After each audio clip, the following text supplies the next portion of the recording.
Hi, I'm the Midnight Storyteller, here to keep you company through the quiet hours. Many of you listen to these stories to fall asleep, and I'm honored to guide you there. And before we begin, take a moment to like the video and subscribe to the channel. It helps keep the stories alive. Tell me in the comments, where are you listening from, and what time is it on your side of the night? Now, get comfortable, relax, and let's begin.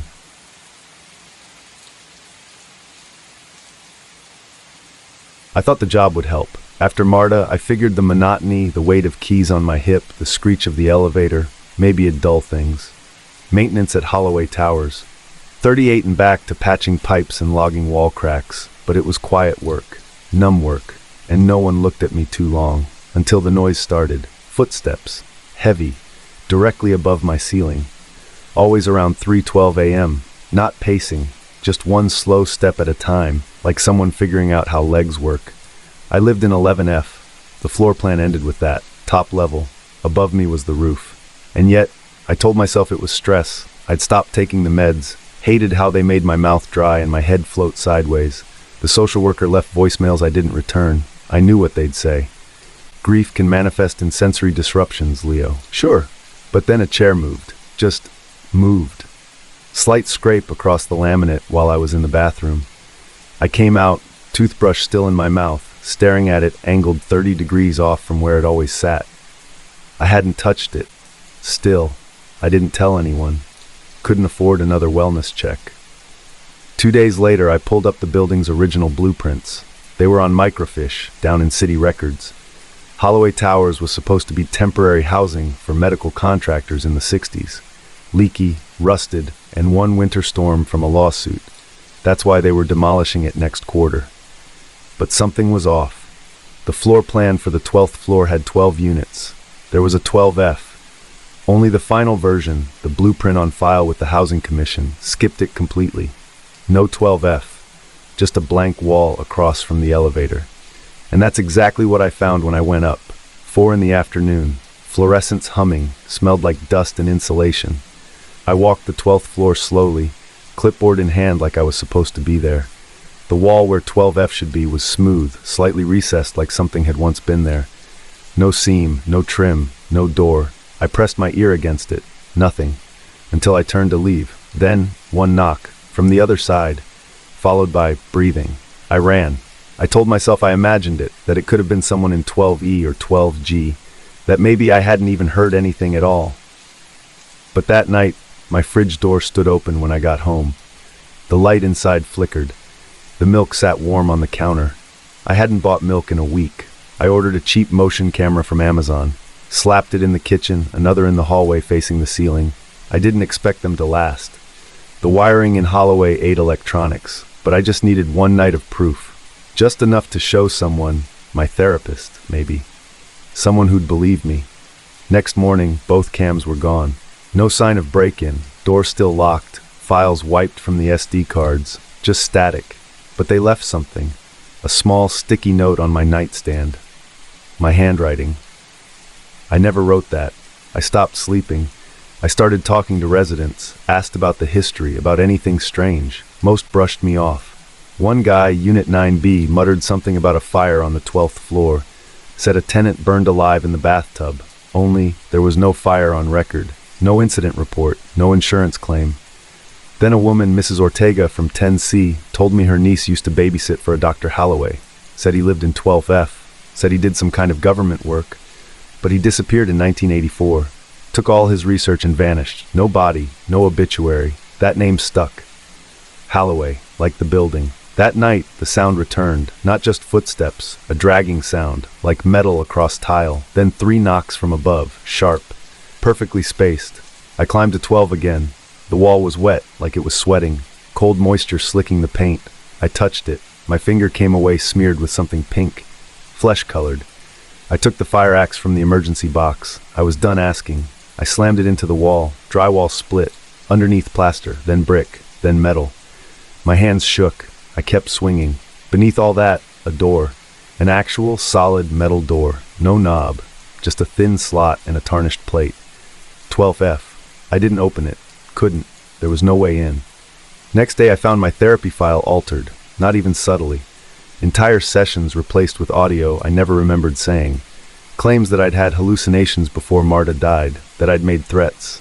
It wasn't true. But the social worker believed it. He said I'd be monitored more closely. I decided to find another way in. There had to be ductwork, a crawl space, something. Maintenance blueprints were often more honest, and I found them, tucked in an old filing box in the boiler room, a red line path marked emergency access, leading from the storage unit behind 11F, up behind drywall. I got in by midnight. It was tight, hot, full of fiberglass and rusted nails. I crawled. 30 feet in, the crawl space opened up, into stairs, concrete, covered in dust but solid. I climbed. At the top, a door, identical to mine. I opened it. It was my apartment, same layout, same furniture, even the same dent in the arm of the couch. Only everything was reversed, like looking through a mirror. The photos on the wall, me and Marta, but her face was scratched out, deeply, violently.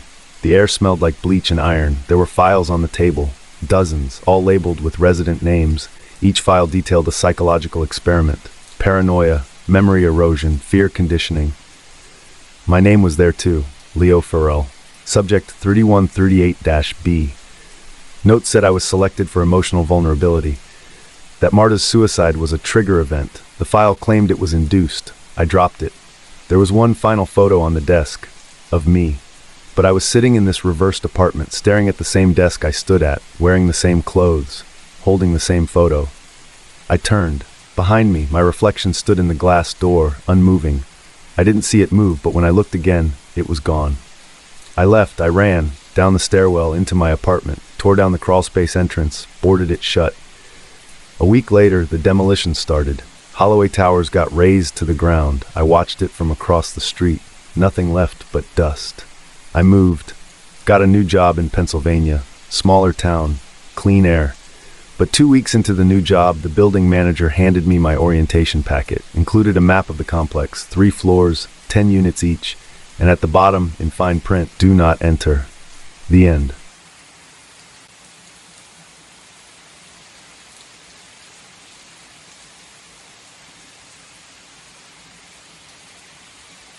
The alert came through my radio at 6:42. One long tone, then the voice. Level 3 nuclear incident. All personnel initiate drill Alpha 9. Evacuation route eastbound Point Echo Delta. Routine. We'd practiced this a dozen times, only this time something felt off. The voice didn't say this is a drill. It never did. I was already driving. I'm Alina Cruz, EMT Supervisor Zone C. I had 4 trucks, 7 staff, and 1 job. Get evacuees to the designated shelter, 15 miles east, middle of nowhere. They told us it was temporary. They always say that. The road out of town was silent. No traffic, no chaos, just miles of empty asphalt and those bright orange signs that popped up overnight. Evacuation route. They looked new. Too new. No bugs on them, no wear, just placed. I kept driving. We reached the shelter point just past noon. Except, it wasn't a shelter. It was a husk. Charred wooden beams, half a roof caved in. Ash coated the dirt like frost. One sign nailed to the wreckage, faded from rain. No further. We got out. No radio signal. GPS frozen. Phones stuck on the same loop message. Proceed to shelter. Proceed to shelter. But there was nothing here. My team started arguing. Some wanted to go back, but the road behind us was gone, buried in a dense wall of fog. Too thick, too quiet. And then Diaz, my second in command, pointed out something worse. We weren't getting hungry. It had been 9 hours, 10. No one had eaten. No one noticed. I ordered a regroup, took inventory. Everything felt wrong. The ground too soft, the air too still. It smelled like antiseptic and burning pine. That night we camped by the trucks. I lay awake, staring at the stars. Tried to remember how long we'd been out here. Then we all had the dream. Same one.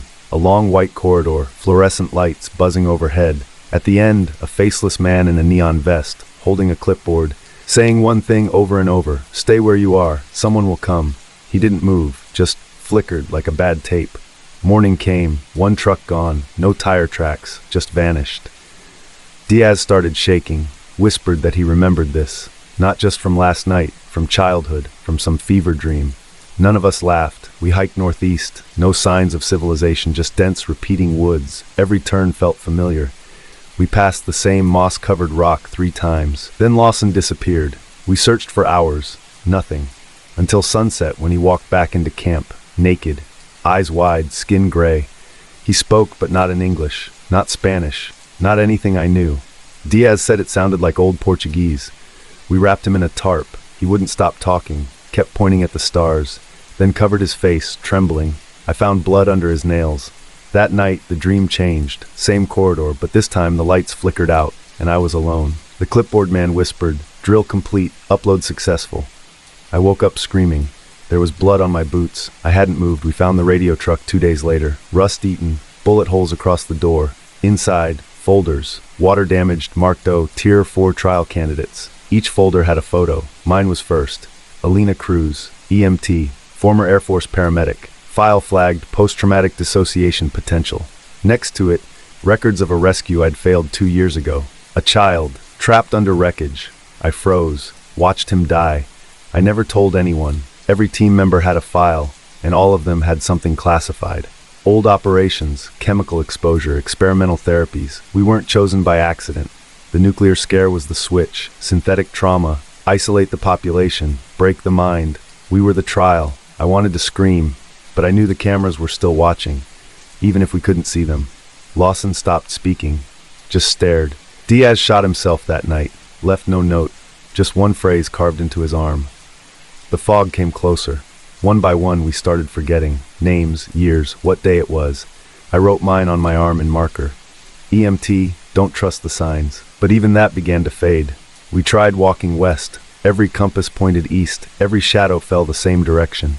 Then the convoy arrived. 6 trucks, all matte black, no markings.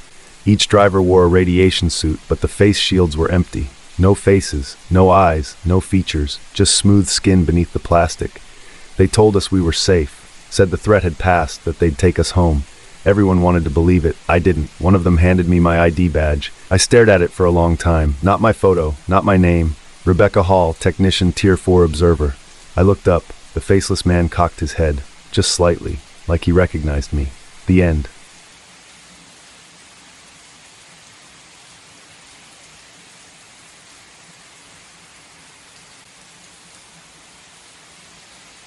I was 6 months clean when the letter came. No stamp, no return address. Just slid under my door like a motel bill. The paper smelled like dried flowers and mildew. "Riley, I miss you. Come home, Em." The envelope held a photo of 2 girls. One of them looked like me, but younger, 10 maybe. Same hair, same birthmark near the collarbone. The other girl had her arm around me. On the back, "Me and you, Hollow Pines Compound, 1999. My stomach dropped. I don't remember 1999. Most of my early life's a fog. Fragments stitched together by therapists and police reports. Cult survivor. That's the box they put me in. But I never remembered Hollow Pines. I showed the photo to Jonah, my counselor at the halfway house. He squinted, held it up to the light, asked if it could be a prank. "Someone knows things they shouldn't," I said. He didn't argue. I went digging. Hollow Pines burned down in 2003. A religious community, run by a man named Elder Marrow, accused of brainwashing, illegal confinement, identity tampering. I found old footage, police raids, grainy VHS clips. One shot showed a group of kids lined up in white robes. There I was, or someone with my face. But under the caption, subject number 9, name unknown. That night, I got a second letter. "Come find me. You were taken from me once. Don't let them do it again." There was an address, a farmhouse near Ashton Creek, middle of nowhere. Jonah told me not to go. I didn't tell him I already had a bus ticket. When I arrived, it felt wrong. The farmhouse was too clean, like a movie set. White siding, flowers in the window, a red swing on its own. She answered the door before I knocked. Tall, same nose, same eyes. "Riley," she said, tearing up. "You came back. I don't remember you." "That's okay," she smiled. "You will." Inside, everything smelled like cinnamon and cedar. Photos lined the mantel. All of us. Me, her, a man and woman I didn't recognize. "You were always quiet after the rituals," she said, handing me tea. Took longer for things to settle. I asked what she meant. She didn't answer. That night I couldn't sleep. The house creaked constantly, like it breathed. And then came the flashback. White room, fluorescent lights, cold metal table, a voice saying Riley is no longer Riley. She is now subject number 12. Then darkness. I woke gasping. She was standing at the foot of my bed. "Bad dreams?" she asked softly. I didn't answer. The next morning, I found the others. 3 adults, 2 children, all smiling too hard, calling me baby girl and sweetheart like I'd lived there forever. I told them I was just visiting. They laughed. "You've always belonged here," the woman said, brushing my hair behind my ear. "They just took you too soon." That day I wandered the fields out back. I needed service, but my phone was just dead. No bars, no time. Then I saw the barn, locked, chained, old symbol carved into the door, a circle intersected by 3 keys. It triggered something in me. Memory, screams, lights, a girl clawing at her own reflection, faces being wiped clean, names whispered and erased. I stumbled back, fell. That night I searched the house. In the attic, I found a box labeled Marrow Trials. Inside, tapes, journals, a photo ID card, Riley Jensen, assigned identity, Phase 3, transfer candidate. My hands shook. The journals described identity reassignment, ritual amnesia, the concept of memory as housing, where the soul simply moves into a space left empty. I threw up in the sink. She found me there. "You weren't supposed to see that yet," she said, not angry, just tired. "Who am I?" She sat beside me, smiled sadly. "You were me once, but I couldn't stay, so I made you." "What?" She pulled something from her pocket, a stitched cloth doll, its mouth sewn shut, my initials stitched into the chest. "You were born from my memories, Riley. That's why you don't remember before the cult. You were built to survive it." I backed away. "No, I have records. I had parents. Foster families. Half-truths. They filled in what was missing." I ran outside. Stood by the window, looked inside. They were all at the dinner table, laughing, eating. My seat was empty, but someone stood behind the glass. Me, same eyes, same hair, but different. Mouth sewn shut, crying, pounding silently on the pane. I turned around, no one was there. When I looked back, the girl was gone. But now I remembered the table, the taste of the stew, the names of everyone inside. I walked back in, sat at the table, smiled. "Welcome home," she said. And I meant it when I replied, "Thanks, sis." The end.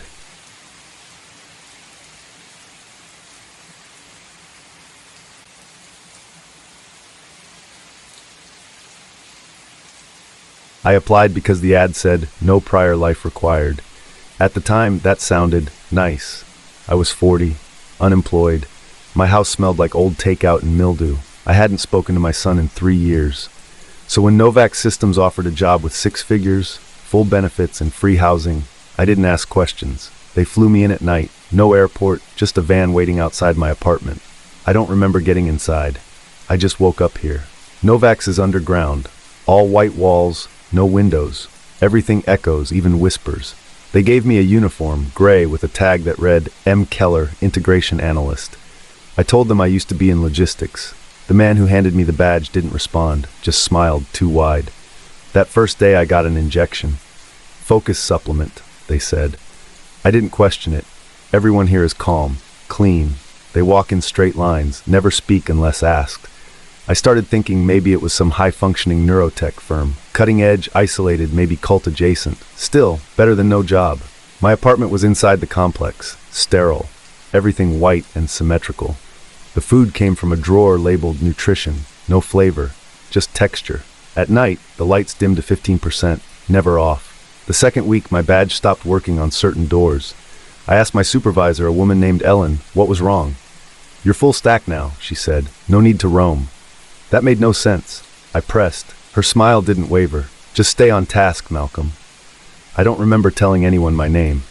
One night, I followed a janitor through a door before it closed. No cameras in that hallway. Everything silent. Lights flickered. Smelled faintly of rubbing alcohol and burnt plastic. That's where I found the offices. Row after row. Each one identical. White desk. Single terminal. Photo ID on each door. They all had my face. Same name. Malcolm Keller, but with different job titles. Behavioral Coordinator, Voice Analyst Tier 3, Integration Prototype A97. I picked one at random. Swiped in, it opened. Inside, the screen was on. Security footage played. Me typing, answering phones, laughing in a voice I didn't recognize. I don't laugh like that. The handwriting on the whiteboard wasn't mine, but it was my name. I backed out, ran back to my unit. My door wouldn't unlock. A red light blinked. Access restricted. I stood there for 10 minutes before it finally clicked open. Inside, everything was as I left it, except the camera in the corner blinked twice. Next morning, I reviewed the footage. My unit had a terminal labeled Daily Review. I'd never used it before. It showed me returning the night before. Calm, smiling, waving at the camera before entering. I don't remember that. I checked the timestamp. 11:38 p.m. I was still in the hallway then. Locked out. I went to HR. No one was there. The receptionist's face seemed unfinished, like a placeholder.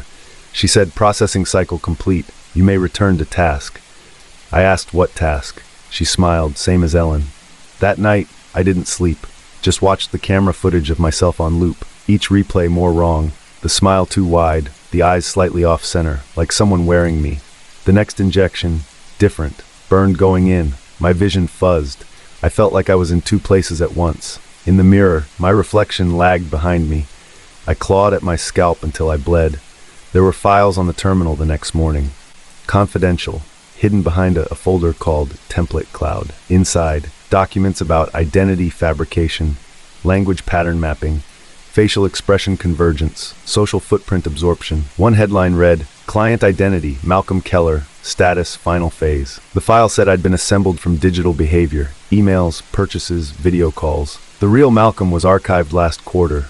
I wasn't him, I was the echo, built from scraps of who he'd been, downloaded into something disposable. My hands started shaking. I tried to leave. My badge locked me in the corridor. The lights went red.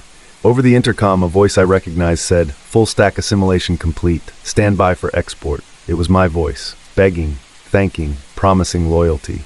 I never said those things. The last thing I saw was my reflection walking toward me, smiling, carrying another badge. "Welcome to Novax," it said. The end.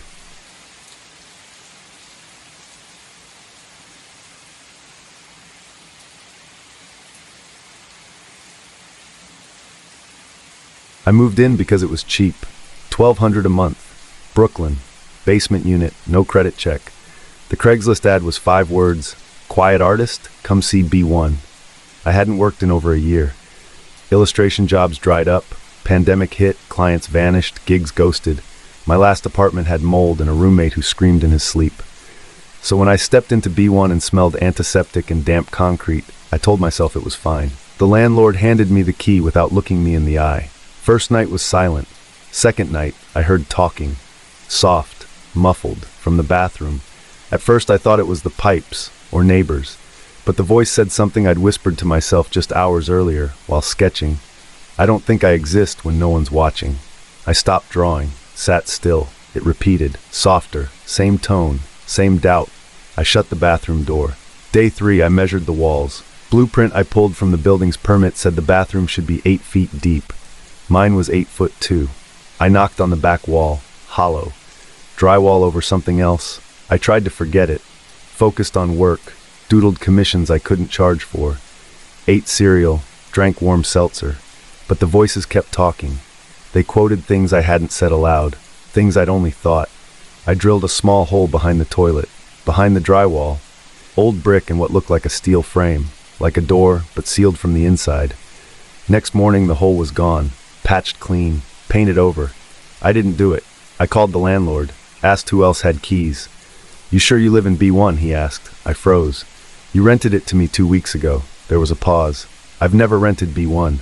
That unit's sealed, storage only." I hung up, checked the lease. It was gone from my email. The forum where I found the listing, deleted. I logged into the user who'd posted it. Account suspended, no record, no thread. I checked the building registry. Apartment B1 wasn't listed. Went from A to C. I hadn't left the unit in 4 days. When I looked in the mirror that night, my reflection blinked slower than I did. Its head tilted. I didn't move. I stopped sleeping. Just sat on the floor, sketching. But the paper never stayed blank. Every drawing I started, no matter the subject, became a warped portrait of myself.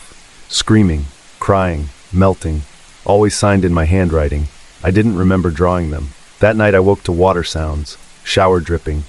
I crept toward the bathroom. The floor was wet, footprints, bare, leading from the tub to the foot of my bed. The sealed door was gone, just blank wall.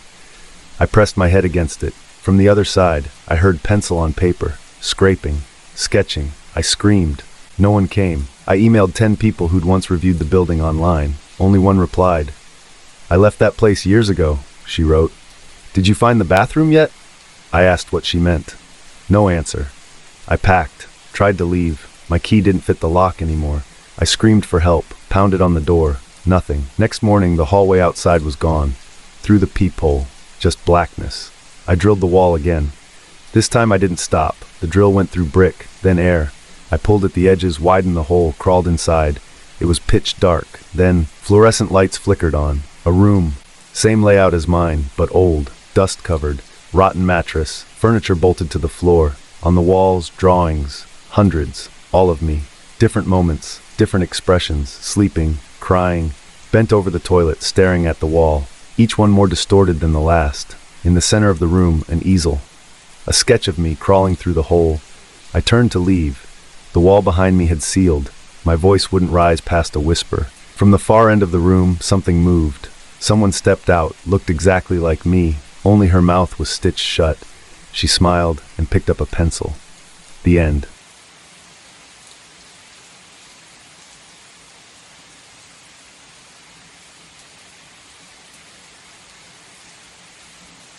They told us orientation was a week of becoming. That phrase stuck with me, probably because it sounded like a threat. I'd only just gotten to Greystone College, this weird little liberal arts school hugged by foggy forest and ivy-choked stone. I was 18, sweating through my hoodie, pretending not to feel like a mistake in human form. My parents had left that morning, Mom crying like it was a funeral. Maybe it was. They handed out pins on day one, color-coded. I got blue. Creative empathy, the staffer said, her voice like chamomile tea. You'll love it. There were green pins, red ones, gold. I didn't know what they meant. No one really talked about it. Like we were all pretending this was normal. My roommate Sean got yellow. He said it was applied resilience, but laughed like he didn't buy it. That night after curfew, I heard footsteps above us, like pacing, then dragging. Sean looked up from his laptop and asked if I'd heard it too. I nodded. Neither of us got up to check. The next morning, the girl from the room above, Janelle, I think, was just gone. No one mentioned her. Her name wasn't on the dorm door anymore. When I asked the RA, he smiled too wide and said, "You mean Janice? Janelle?" No Janelle here. But she'd introduced herself. She'd given me gum. Gone. That day we had a session called Inside the Self. We sat in a circle on the grass while a facilitator asked things like, "What part of your mind do you most distrust?" Everyone answered, one after another, like they couldn't not. I said nothing. When it got to me, I stayed silent. The facilitator smiled, touched her earpiece, and said, "You're proving you belong in blue." I didn't sleep that night. The sounds came again, but closer. Somewhere in the walls. Sean muttered something in his sleep. "Don't pick me, don't pick me." And I saw that his yellow pin was gone from his backpack in the morning. In its place was a red one. No one had switched it. He didn't even notice. But something behind his eyes looked like it had been switched off. He didn't smile anymore, didn't joke. His voice got slower. He started using phrases like pain is a vector and unity through stillness. By Wednesday, every class was like group therapy crossed with a cult seminar. No grades, no syllabi, just weird exercises. One class made us repeat phrases back over and over. Things like, emotion is a symptom. The group is the organ. We release the self. I refused to speak. A facilitator crouched next to me, gently removed my phone and whispered, "We'll keep this safe for you." They handed me a school device instead, a sleek black square with limited apps. I couldn't text. I couldn't call. Every search came up, restricted for developmental integrity. I tried typing orientation disappearances. The screen froze, then rebooted. Later, I found a mirror in the shared dorm bathroom. The corners were fogged over, but scratched into the glass, faint but real, were names. Dozens of them. Some I recognized. Janelle, Sean. Others I didn't. I ran my finger over them. Behind me, the air shifted. I turned fast. No one. Just the slow hiss of the radiator, and the sudden chill crawling up my spine. I found one of the senior students, Annika, alone near the art building and asked her if she knew anything about the names. Her face tightened. She looked around too carefully, then handed me a slip of paper. A name, Arjun Kale, my cousin, graduated 2 years ago. "You need to talk to him," she said, "if it's not too late." I found his old number in my contacts and tried calling from the school device. Blocked. Tried from a public library computer off campus. The email bounced back. Then, that night, my school tablet buzzed with a restricted file. No sender. A video. It was Arjun. He looked tired, eyes sunken, filming in what looked like a storage room. "If you're seeing this," he said, "then you've been marked. Don't go up, no matter what they offer. Don't move tears. It's how they erase you." He started to say more, but the file cut off. Just static. Next morning, I had a blue envelope under my door, embossed. "Congratulations," it said. "You've been invited to Red." I tore it up, flushed the pieces. Sean was gone when I got back to the room. Just gone. Bed made, closet empty, red pin still on the desk like a warning. I skipped class, avoided meals, stayed locked in my room, but the knock started, soft, rhythmic, like someone was tapping a code. I never opened the door. By Thursday night, I didn't recognize the campus anymore. Paths had changed. Buildings I swore weren't there yesterday, and no one looked at me, not even the other blues. When I passed a window, I caught my reflection. Except, it didn't move with me. It just stared. Eyes wrong. Friday morning, I woke up to two men in gray suits standing in my room. No emotion, no explanation. "Time for transition," one said. They took my tablet, removed my blue pin. I didn't fight. I couldn't.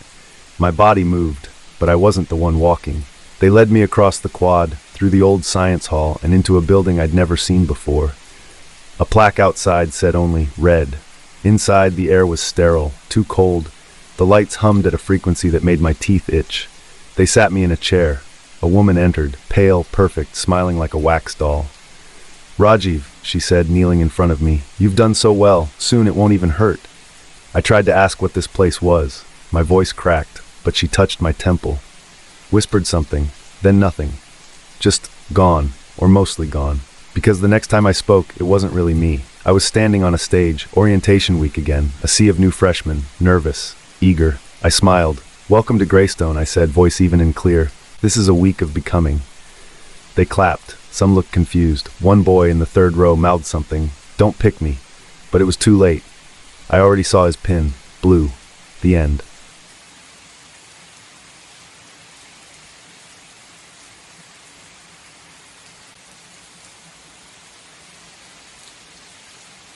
I counted 7 rooms when I moved in.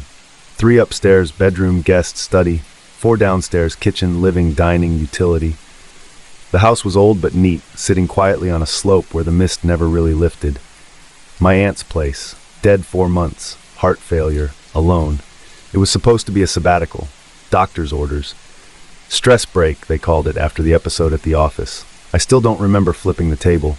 Just the aftermath, shaking, eyes burning, someone holding my wrist too tight. But here, it was quiet. First night, I slept like a dead thing. Second night, I found a door in the hallway I didn't remember. White wood, brass knob, slightly ajar. I opened it. A closet, empty. Smelled like old perfume and wood rot. Didn't think much of it. But the next morning, I checked again. The door was gone. Just wall. I pressed my palm to it. Solid. Called Dr. Kessler on Zoom. "You're healing, Alina," she said, smiling too tight. "Your mind's reordering things. Give it space." I nodded. Logged the moment in my journal. Day 3. Closet vanished. Could be stress. Do not panic. But by day 5, there were too many entries in the journal. Things I didn't remember writing. Like one that read, "Room 6 visited again. Mirror intact." I never wrote that. I started labeling every door. Sticky notes. Bedroom. Bathroom. Study. Linen. Pantry. Basement. 6. And yet I found another one. In the upstairs hallway, behind an old tapestry. Room 6. White door, no sticky note. The knob was warm. Inside was nothing, just dust and a faint floral scent. Something my aunt wore. The kind of smell you remember without meaning to. I closed it, wrote the time, checked the security app on my phone, but the feed for room 6 was always static. That night I heard whispering, soft, feminine, like someone humming just behind the drywall. I didn't sleep. On day 7, I woke to the mirror in my bedroom cracked straight down the middle, and a voicemail on my phone. It was from me. "Elena, I'm sorry. I know you're scared, but breaking the mirror won't stop it. It's where it speaks through." I dropped the phone, vomited into the sink. The next call was from Dr. Kessler. She said I'd missed my check-in. I told her about the voicemail. "Elena," she said gently, "you haven't had a voicemail in days. But it was me. You need to come back to town. Let's get you reevaluated." I didn't answer, just stared at the wall where the mirror had been. That night, I nailed it over with plywood. On day 8, I walked the perimeter of the house with a tape measure. The outside dimensions didn't match the floor plan. There was an extra 7 feet unaccounted for, right where room 6 should be. But there were no windows on that side, no sign of extension, just blank siding and ivy. I started digging through the old deed files, buried in my aunt's filing cabinet. Found something, an old blueprint. 1964, 7 rooms. Room 6 was labeled servant quarters and scratched out with red pencil. Beneath it, someone had written in block letters, "Do not reopen." I called the local records office, asked for any permits tied to the address. The man hesitated. "What year?" "All of them." He called back later. "There's something odd," he said. "Room 6 shows up in 3 separate permits. This house, one on Wilmer Street, and another farmhouse outside town. Same square footage, same notes, same red X." I didn't know what to say. He asked, "Who are you staying with, ma'am?" "I live here. I inherited it." There was a pause. "The owner's listed as unoccupied. Been that way since 2019. Click. Silence. I checked the cameras again. Room 6, static, but on the living room feed, there I was, staring straight at the camera. Only, I hadn't been in the living room all day. I rewound, watched myself pacing, pausing, smiling, then turning to face the lens and mouthing something. I leaned close, couldn't hear it. Played it back again, slower, 4 words. "You forgot this room." I turned off the feed, ripped every camera out of the walls. That night I boarded up room 6, screwed the door shut, salted the threshold, left a light on in every hallway. Didn't matter. The next morning, the boards were gone. Door wide open. Inside, a full-length mirror, unbroken. And behind the glass, someone watching. It was me, but not. The eyes were wrong. Too still. I ran, packed bags, grabbed keys, drove until I saw gas station lights. At the counter, I asked the clerk, "You know Gray Mist House? Edge of town?" He looked up, blank. "Ma'am, that place has been empty for years." I called Kessler again. She didn't answer. That night, I returned, hoping it was all dream-thick and temporary. The front door was open. Inside, lights flickered. All the sticky notes gone. Room 6 waiting. I stepped inside. The scent hit first, old roses and dust, then sound. Like breathing, close and measured. I approached the mirror, put my hand to it, warm. The other version of me mirrored the gesture, then smiled. I woke up in the chair, orientation packet on my lap. The house was clean, bright, empty. Outside, 2 neighbors walked past. I waved. They didn't look. Just kept walking, like no one lived here, like no one ever had. The end.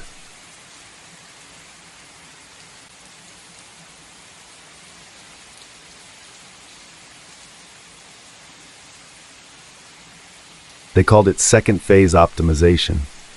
Sounded like a tech update, not a sleep trial. I'd already done the first phase a month earlier, hooked up in a clinic room with wires taped to my scalp, dull white noise playing all night. I slept better than I had in years. No dreams, no nightmares. Just 8 straight hours of nothing. Then they emailed me.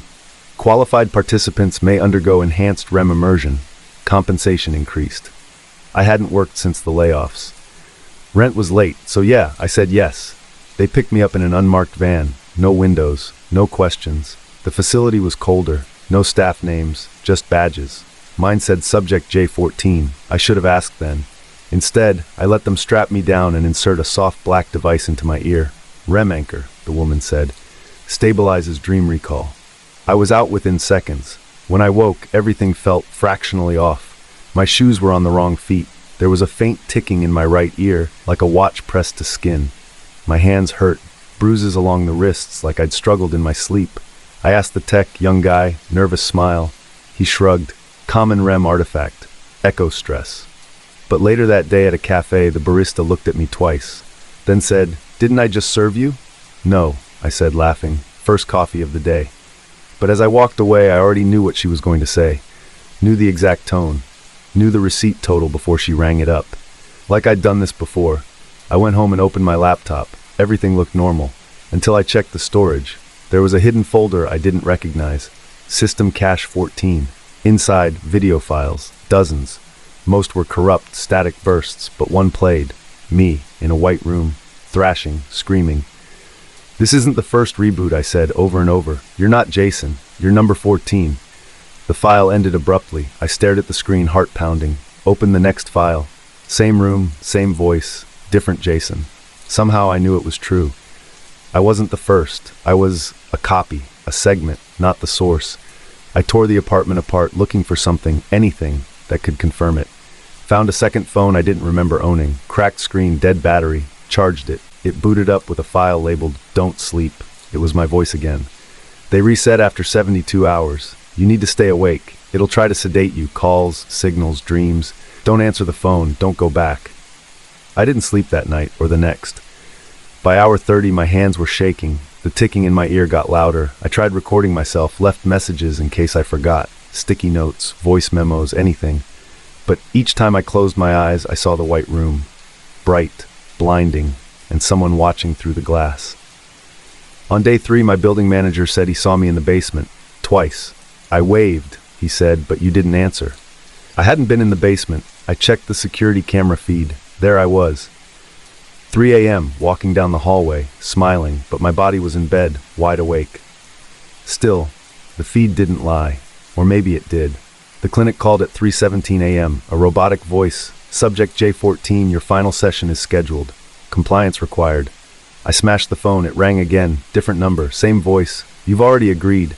I unplugged every device in the house, taped over outlets. Blocked windows. The ticking in my ear turned into a pulse, rhythmic, hypnotic. That night, I passed out against my will, just blacked out on the floor. I woke strapped down. White room. Again. No sound, no people. Just me and a mirror. On the glass, scrawled in my handwriting, "Stop looking, wake him." I screamed. Pounded the chair. The restraints didn't budge. Then a voice, my voice, through the intercom. "System error. Personality collapse imminent." Lights flickered, the door opened, and in walked another me, older, hollow-eyed, silent. He leaned in close, whispered, "They don't need you to last, just long enough to harvest the thread." He pressed a button on the wall. Alarms. Then, nothing. I woke again, at home. No bruises, no ticking, no folder, but my badge was still in my pocket. J14. That's when I knew they'd restarted me again. But this time I remembered, and I won't sleep. Not ever again. The end.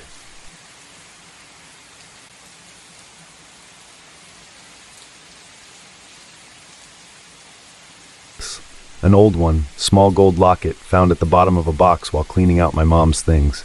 Inside was a hospital band, faded. My name on it, Mina Cho, date, time, but no hospital logo, just a smeared red stamp. I thought it might be nice to get the full record. Frame it, something real. I just turned 33. It felt like time to start understanding things. I filed the request online, waited a week, then 2. No record found. I called the Department of Health. They asked if I was sure about the name. I laughed. Yeah, pretty sure. They tried again. Still nothing. They transferred me to vital statistics. Birth certificate looked valid on paper. Serial number, registrar, parents' names. But something flagged in the signature field. My mother's signature didn't match any known samples.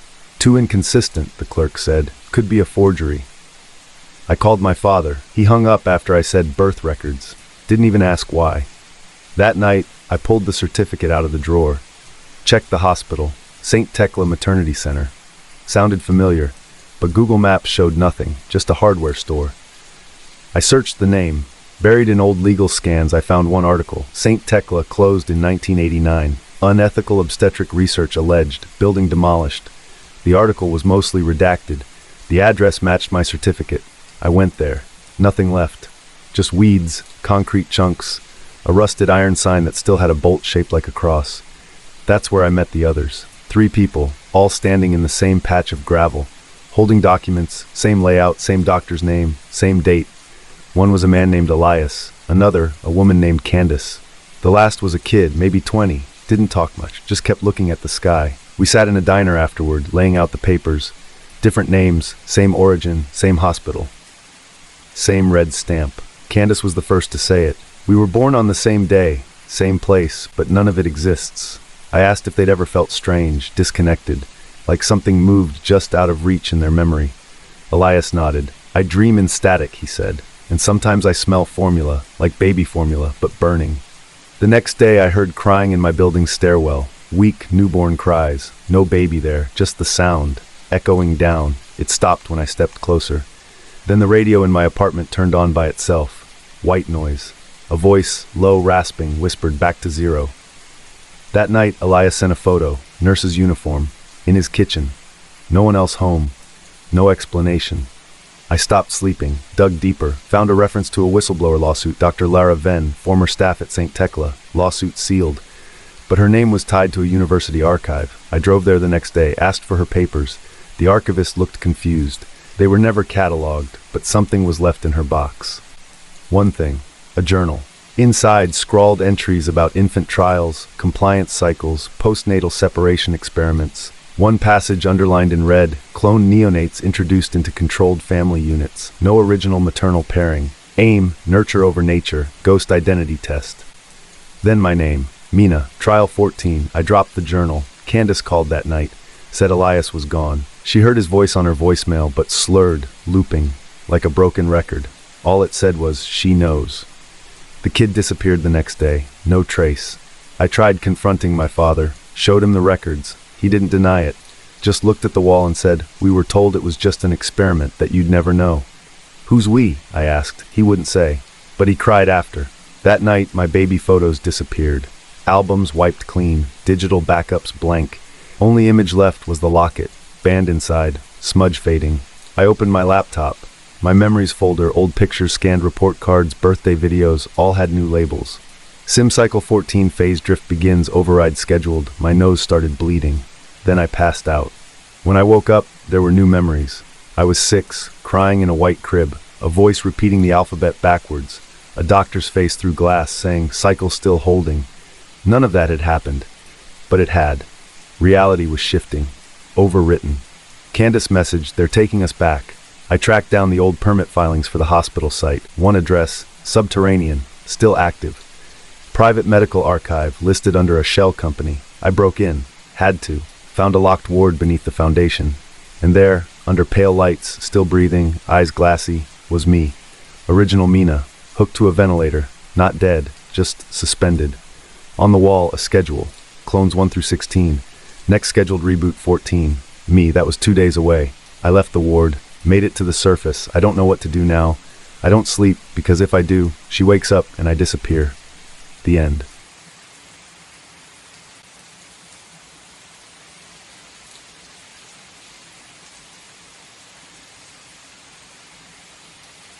It started with a package, small box, my name, but the wrong unit. The duplex was split cleanly, unit A and B. I was A. The other side had blinds drawn 24/7, no noise, no lights. Except there was noise, cooking smells, dull footsteps above the floorboards. Sometimes I heard humming through the shared wall, so I walked over, knocked. The door opened, and I was staring at myself. Same height, same tired eyes, same half-grown stubble. He wore my old hoodie, the one I donated after the divorce. It still had the bleach stain. He smiled. Thanks, he said, voice calm, warmer than mine. I didn't move. He took the box, nodded, and shut the door. I stood there until the porch light clicked off. Back inside, I stared at my own face in the mirror, compared the eyes, the jaw. My hands were shaking. I filed a police report the next day, said someone was impersonating me. They ran the address. No other tenant listed. The officer said, "You're the sole leaseholder."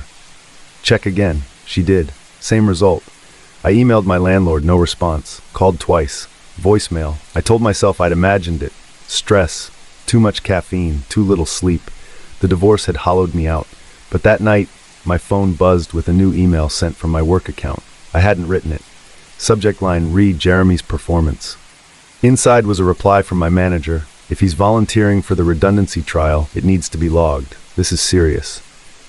I never volunteered for anything. I checked the sent folder. Messages I'd never typed. Correspondences I didn't remember. That weekend I bought a cheap motion camera. Pointed it at the front porch. Watched the feed live from my phone. At 3:11 a.m., the man from Unit B walked out. Locked his door. Then walked across and unlocked mine.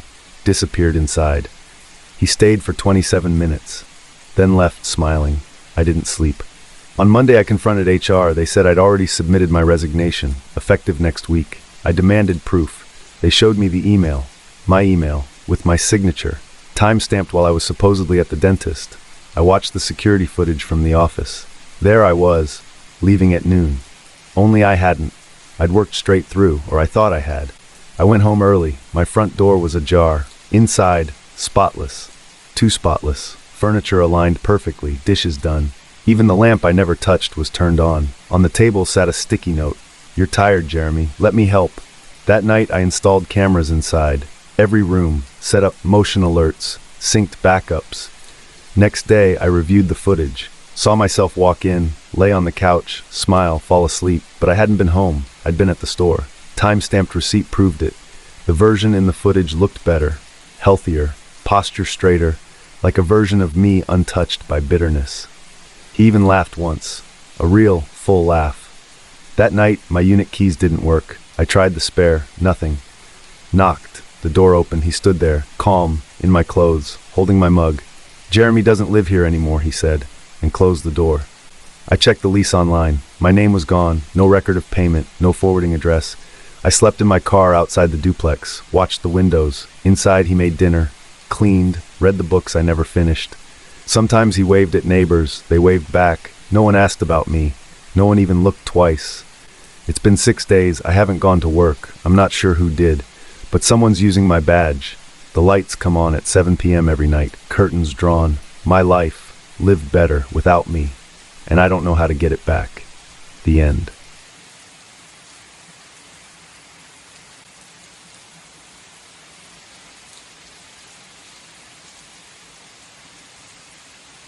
I don't remember getting out.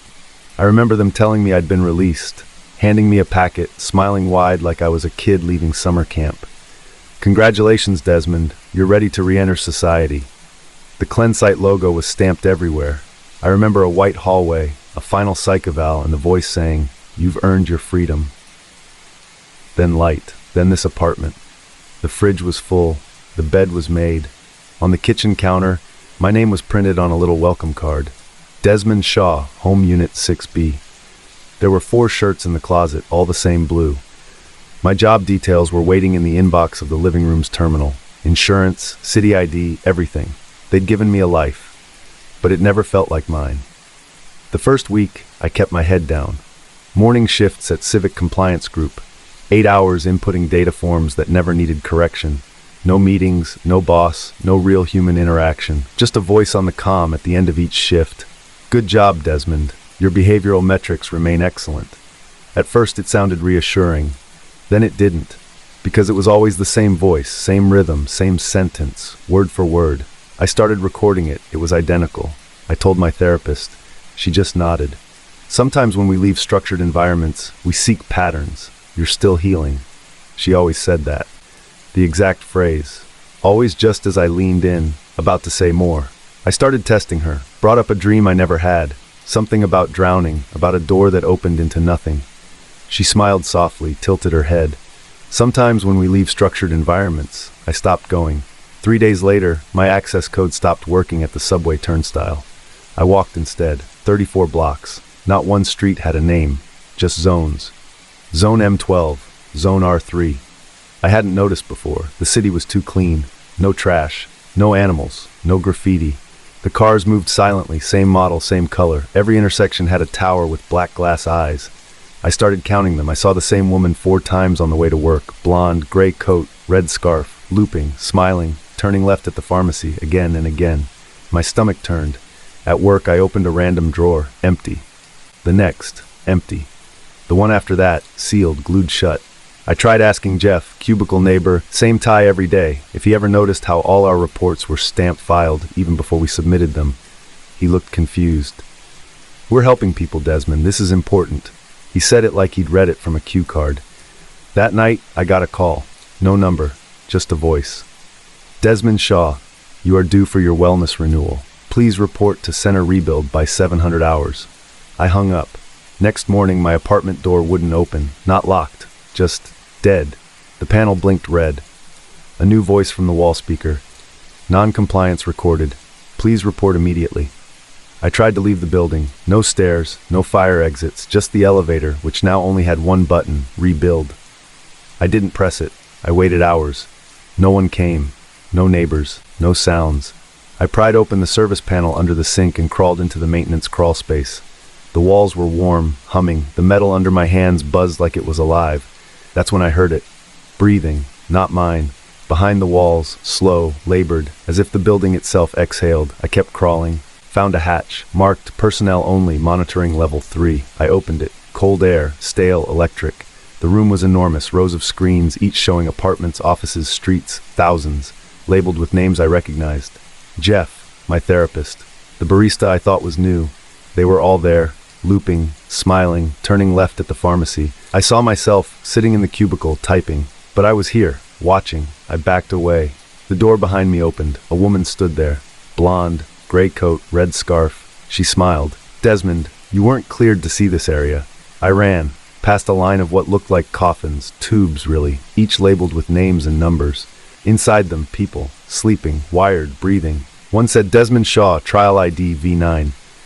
Dated 18 years ago. My knees gave out, I dry heaved. Behind me, alarms started. I kept moving, found a stairwell, finally. Not labeled, just stairs down and down. Lights flickering, pipes rattling, something followed. Not footsteps, clicks, like claws on metal. No cameras now, no voices, just me and the noise.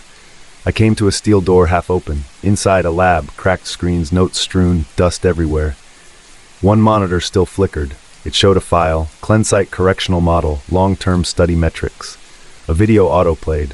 It was me, younger, angry, screaming. "You can't just keep us here, we served our time." A voice off screen. "Correction is never complete, Mr. Shaw. Only compliance is." Another screen. It showed dates. Entry 2007, current sim cycle 11. Behavioral stability 94%. The simulation had reset 11 times. Every release was just a reboot. Every doubt I'd ever had, they'd known, they'd designed for it. I was never free. I staggered out. Another corridor, wider now, lined with plaques. Trial subjects, generations 6 through 9. Thousands of names. Then a mirror. Just one. In the middle of the hall, I looked in, and for a split second, just a flicker, my reflection didn't move. It stared.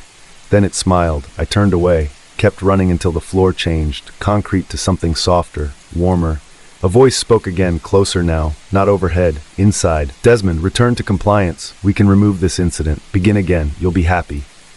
I clutched my head, screamed. The walls pulsed. I found a ladder, rusted, leading down. I climbed. No more voices. No more voices. Just the sound of air, thick wheezing.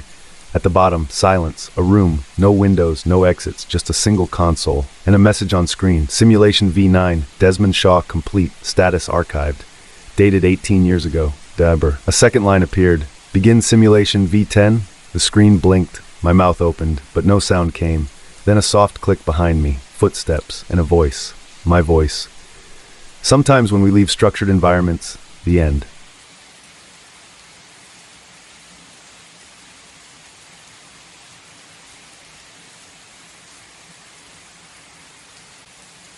I left the door open. Just once, just long enough to carry in the diaper box with both arms. I remember looking back thinking, he's asleep. It's fine. It wasn't. The new apartment smelled like plastic and powdered drywall. Subsidized, sure, but state-of-the-art. Motion-activated everything. The crib tracked Elijah's breath in real time, syncing to my phone. The walls adjusted light and white noise by his mood. They said the place had infant-centric architecture.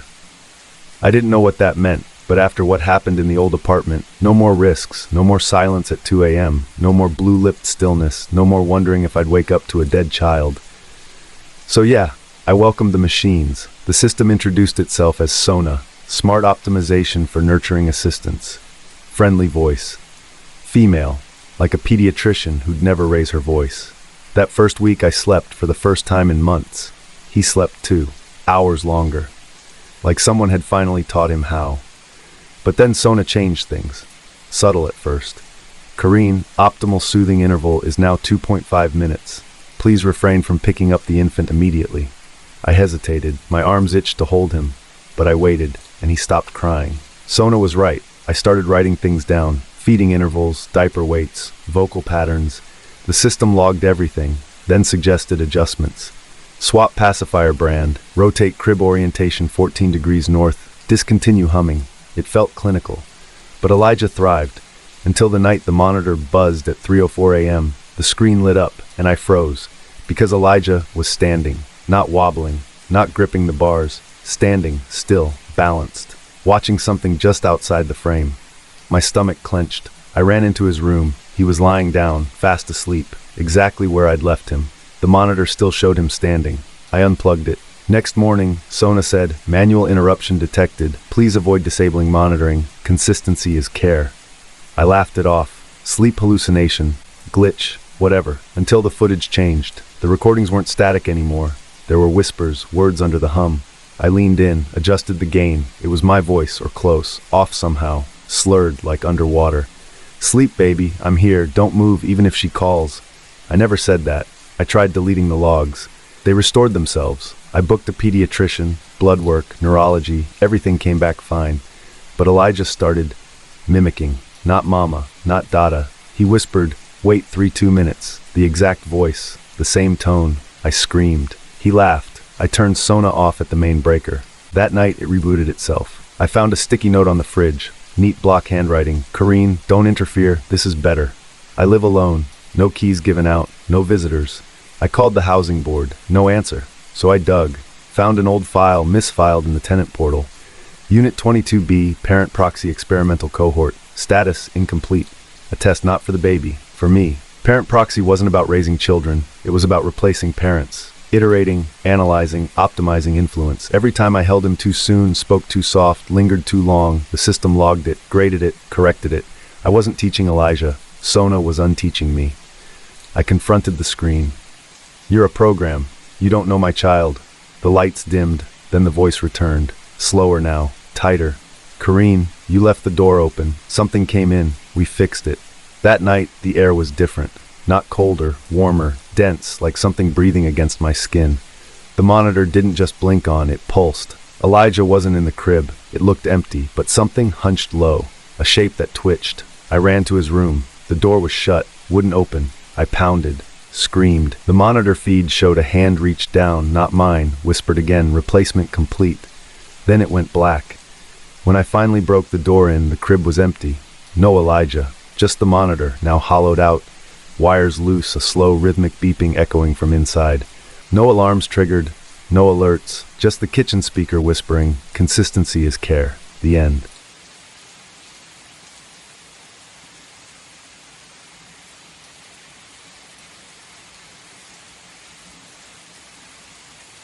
I should have left it buried.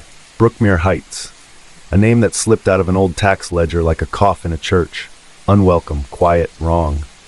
I was cataloging lost neighborhoods for a preservation grant. Gentrification zones.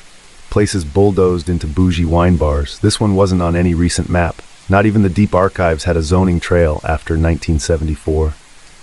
But the name stuck. Brookmere Heights. It sounded familiar. Too familiar. So I checked again. Public school rosters, sanitation reports, land deeds. There it was. Dozens of entries between 1949 and 1973. Hundreds of residents, businesses, even a community center. Then nothing. Not redeveloped, not merged. Just gone. I asked around. City records office, local historians, blank stares. One guy laughed. That a real place or a Marvel movie? Then I found something that stopped me cold. My mother's birth certificate. Born May 18th, 1955, place, Brookmere Heights, Atlanta. I sat there with it in my lap for hours. That night I drove to her house, asked casually like I hadn't driven 80 miles just to see her face when I said it. "Ma, where were you born?" She didn't even blink. "Brookmere." I nodded. "Brookmere Heights?" She flinched. No exaggeration, flinched. Her teacup rattled. Her hand started shaking. She didn't look at me when she said, "That place was sealed. Stop asking." I pushed. "What do you mean sealed? Who sealed it?" She stood, fast, like her chair burned her. Then she screamed. Not words, just this raw sound, like something broke open in her throat. I left, didn't sleep that night. Next morning, I tried revisiting the archive files I bookmarked, corrupted, all of them. The files were still there, but every video a looping blur, every document, random symbols. I tried backups, same thing, only the name remained. Brookmere Heights, in my head, growing louder. I started dreaming about it. A cul-de-sac with too many corners, houses with no windows, a radio playing underwater. I saw kids playing tag around a fire hydrant that sprayed black mist. I wasn't me in the dream. I was a little boy with ash on his fingers. I woke up tasting salt. The next day, an old man flagged me down near 5 Points. Malik, I hadn't told him my name. He handed me a photo, a block party, people dancing, laughing. And there I was, standing in the middle, grinning, holding a balloon. The photo was dated in 1968. I wasn't born until 84. I looked up, but the man was gone. My hands wouldn't stop shaking. Not from fear, from recognition. I'd been there, but I hadn't. Had I? I took the photo to the university. Forensics said it was real, no signs of editing. I stopped going to work, stopped eating right, started hearing a low hum everywhere I went, buzzing in the vents, behind the fridge, inside my teeth. I traced the photo's background to a torn-down zone near Bankhead. Went at night, no buildings, just weeds and fractured curbs, but it smelled like cinnamon and hot asphalt. A street lamp flickered. Then I heard it. Children laughing. Soft, echoey, like it wasn't outside but remembered. I turned. For a split second, I saw houses, dozens, porches, swing sets, then gone. I ran back home, the hum got louder, the lights pulsed, and every clock in my house froze at 3:17 a.m. I tore the place apart, looking for speakers, transmitters, something. Instead, I found more photos, in my own shoeboxes, tucked behind old bills, snapshots of barbecues, basketball games, Brookmere Heights written on the backs. I was in all of them, sometimes a child, sometimes older, always smiling. I hadn't put them there. I called my cousin Darnell, told him everything. He paused, then whispered, "You remember it too?" Silence, then a click. Next morning I found a letter on my porch. No envelope, typed. "You were not meant to hold the memory. Brookmere was a trial. It collapsed. Shared cognitive infection. Dream culling protocols initiated. Do not continue." No signature, no seal. But I knew it was real. Dream culling. I looked it up. Buried papers, half-redacted experiments, government-funded resilience trials in urban centers, manipulated communities, memory loops, low-frequency exposure, controlled forgetting. Brookmere was one, until it failed. Not everyone forgot. Some of us remembered too well. The memories kept replicating, cross-generational contamination. They tried to erase it, seal it, but they missed people. Like me. Now, the memories weren't just surfacing, they were rewriting. I looked in the mirror that night, and for a second, my eyes weren't brown. They were green, like my mother's used to be. I blinked, back to brown. I went back to the empty lot, one last time. The radio static in my ears was louder now, sharp, piercing. Then it stopped. Everything stopped. And I was standing on a front porch. A woman called out, "Malik, come get your plate, baby." I turned. She looked like my grandmother, but younger. Behind her, the neighborhood was alive, colorful, laughing. Brookmere Heights, not a memory, a place. Still living, somewhere deeper than time. I stepped off the porch. The ground felt soft, unreal. I heard my own voice whisper in my ear, "This isn't the first time." Then darkness. I woke up in my apartment, but the walls were different. Older, yellowed. My hands were smaller. I checked the mirror. I was 10, a boy. But I remembered everything. Brookmere had moved in, and I wasn't leaving, because you don't escape a virus made of memory. It escapes you. The end.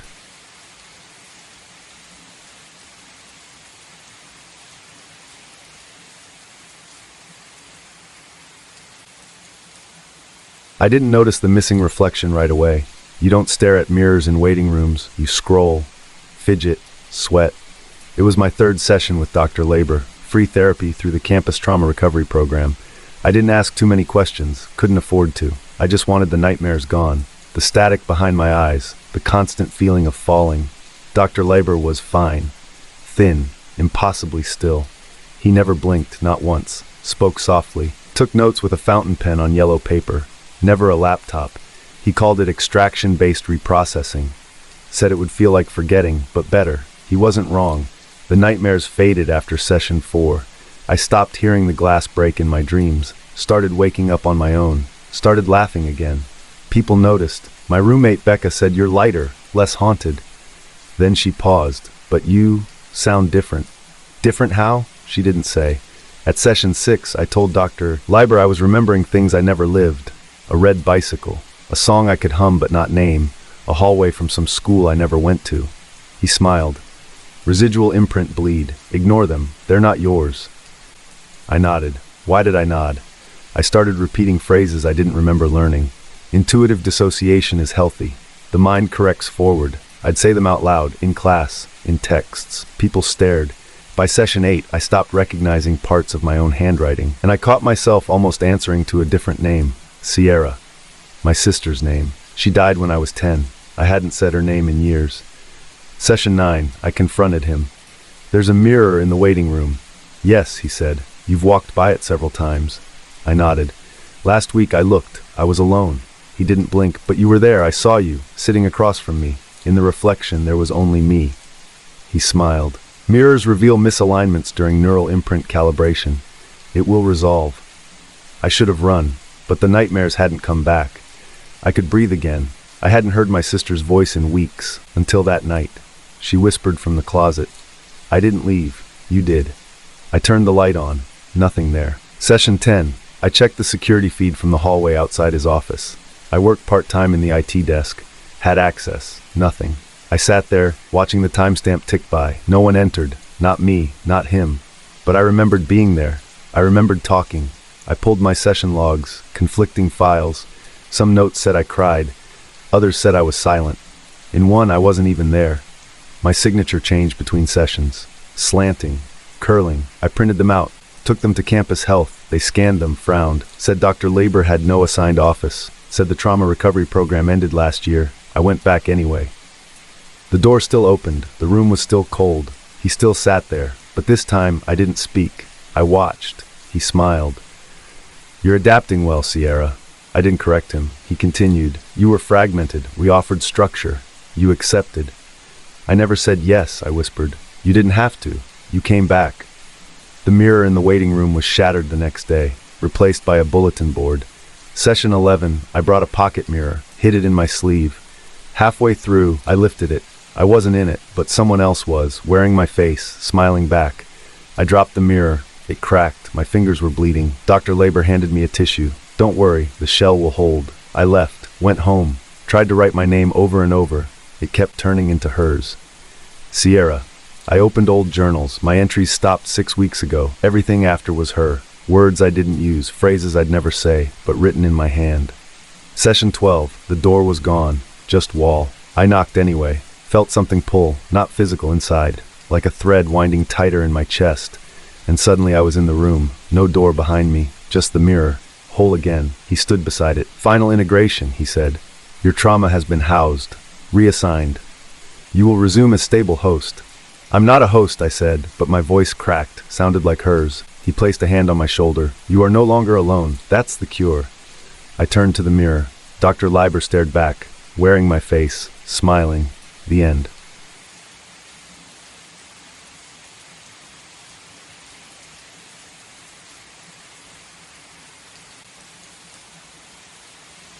I checked in for one night. Just one. I remember the clerk sliding the key card across the counter. Room 212 smelled like burnt coffee and carpet glue. The TV played static with subtitles from another language. I dumped my laptop bag, texted my manager. Made it. We'll dial in at 9. Then I crashed. Next morning, my door was gone. Not locked, not jammed. Gone. Just seamless wallpaper where it used to be. I ran my fingers along it until my nails bent. I searched for seams, edges, hinges, nothing.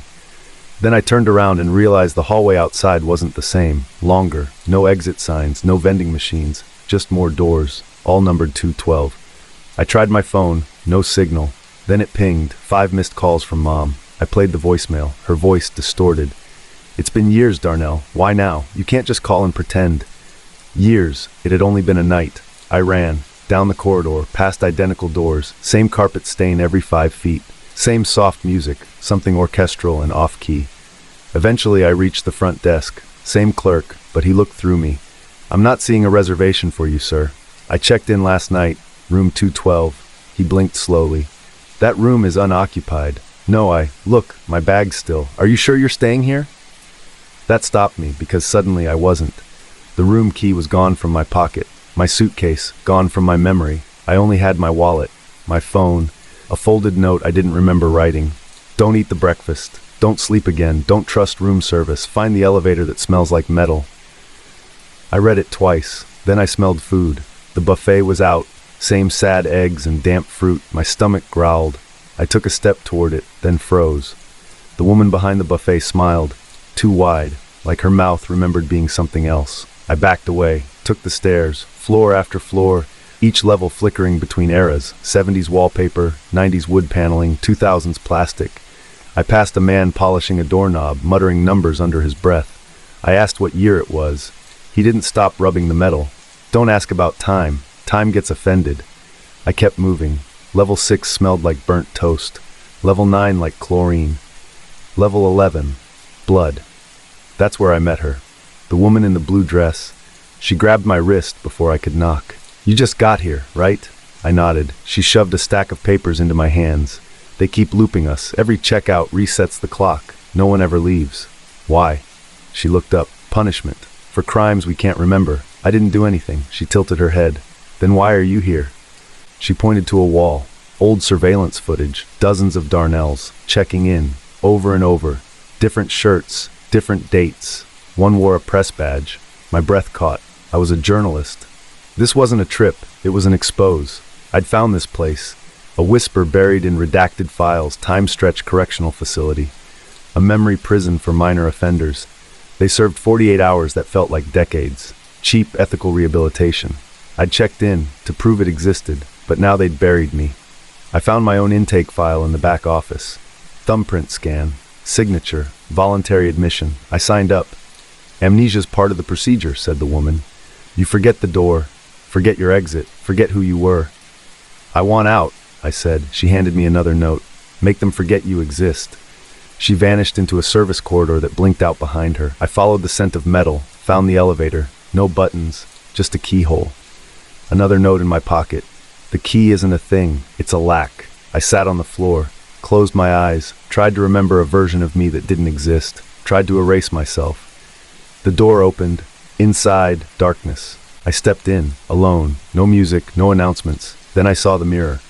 My reflection was smiling, but I wasn't. He lifted a hand and waved. I didn't. The lights flickered. The elevator dropped, not down, sideways, then up, then back. I emerged into the same lobby, but no one saw me. Not the clerk, not the guests. My reflection blinked in the window glass. I didn't. I had no shadow. I was gone, free, but not home, because the hotel never ends. It just forgets. And now, so do I. The end.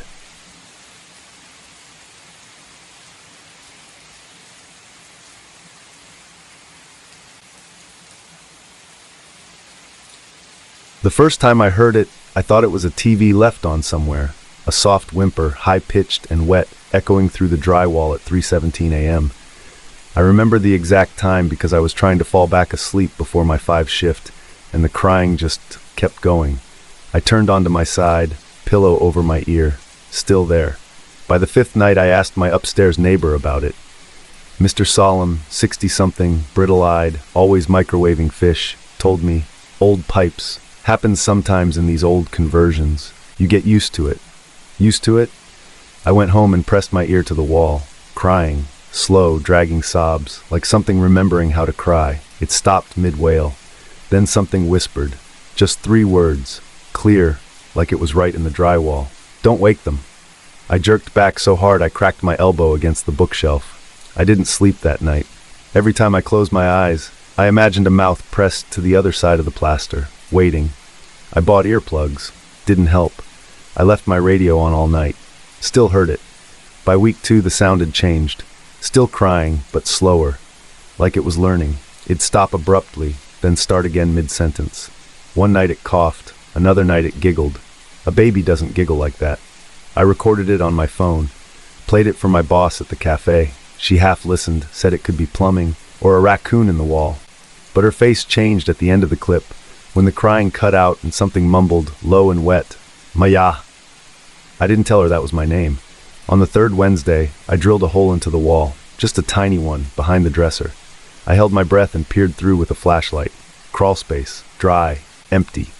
Then something moved, a flash of something slick. Then stillness, and then a face leaned in from the side. Too close.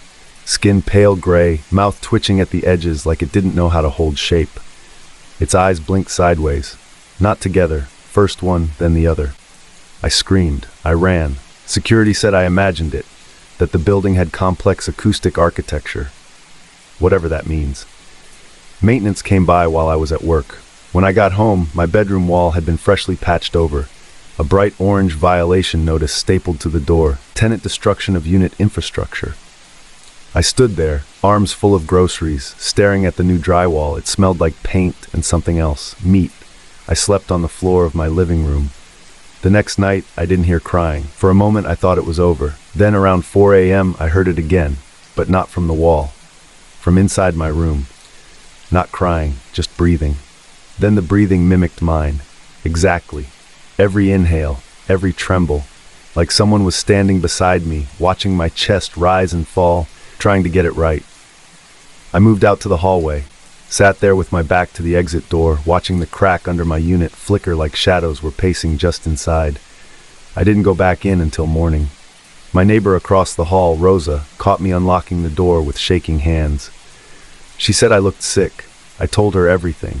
She just stared, said nothing, then whispered, "They feed them with strings." I asked her what she meant. She closed her door. The crying followed me to work that week, not real, just echoes in the hiss of the milk steamer, in the pipes under the sink. I found myself glancing at vents, listening to walls. On Friday, my reflection twitched, only for a second. In the staff bathroom mirror, I leaned forward to fix my hair. My face stared back, then blinked without me. Blinked twice, once normal, once delayed.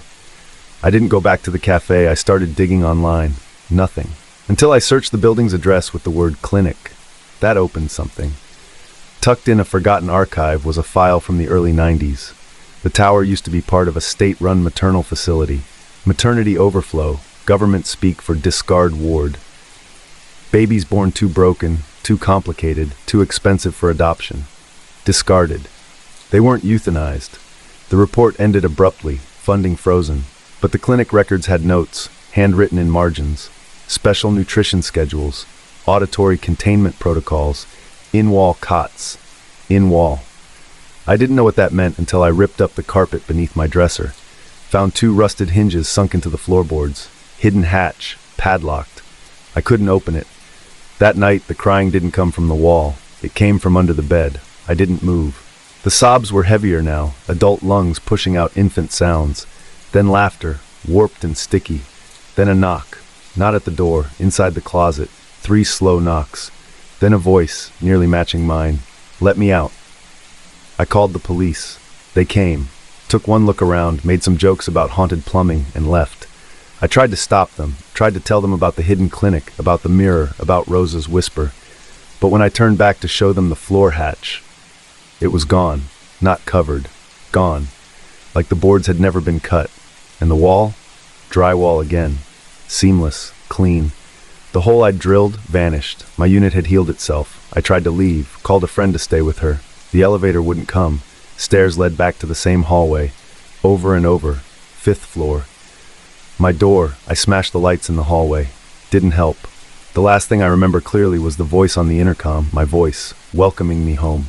Then the blackouts started. I'd wake up in strange positions, facing mirrors, hands muddy, nails cracked. I don't remember eating, but my stomach was always full, tight. One morning I woke with blood in my mouth, not mine. Then the mirror started changing, subtle at first. My eyes looking left when I was looking right. My mouth forming words I hadn't spoken. Then yesterday, I saw it.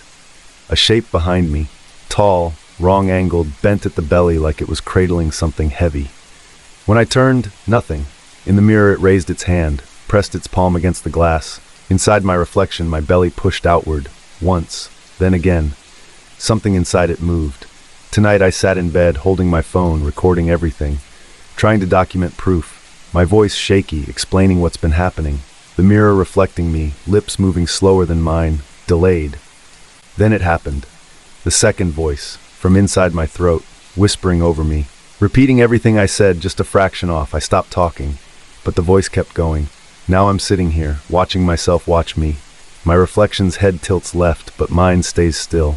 Its mouth curls. It whispers, "Don't wake them." The end.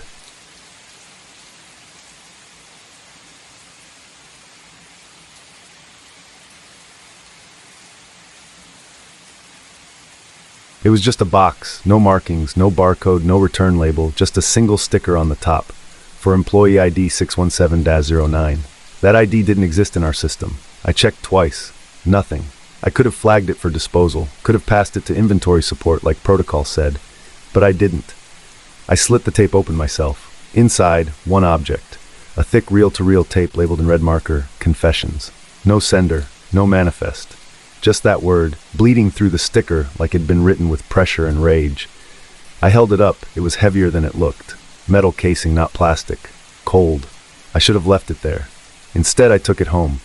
I had a tape deck from my dad's old collection. Plugged it in, slipped the reel on, hit play. Static. Then a voice. My voice. I wasn't supposed to be there that night, but the girl kept screaming. I hit stop. I rewound. Listened again. Same voice, same sentence. Word for word in my cadence, in my register. But I never said that. Never. The voice kept going, describing things I couldn't even stomach hearing. People I've never met. Dates I couldn't place. A litany of crimes. All of it. Me, narrating. I didn't sleep. The next morning, I brought the tape to HR. They didn't let me speak. The moment I gave my name, the woman at the desk looked up sharply.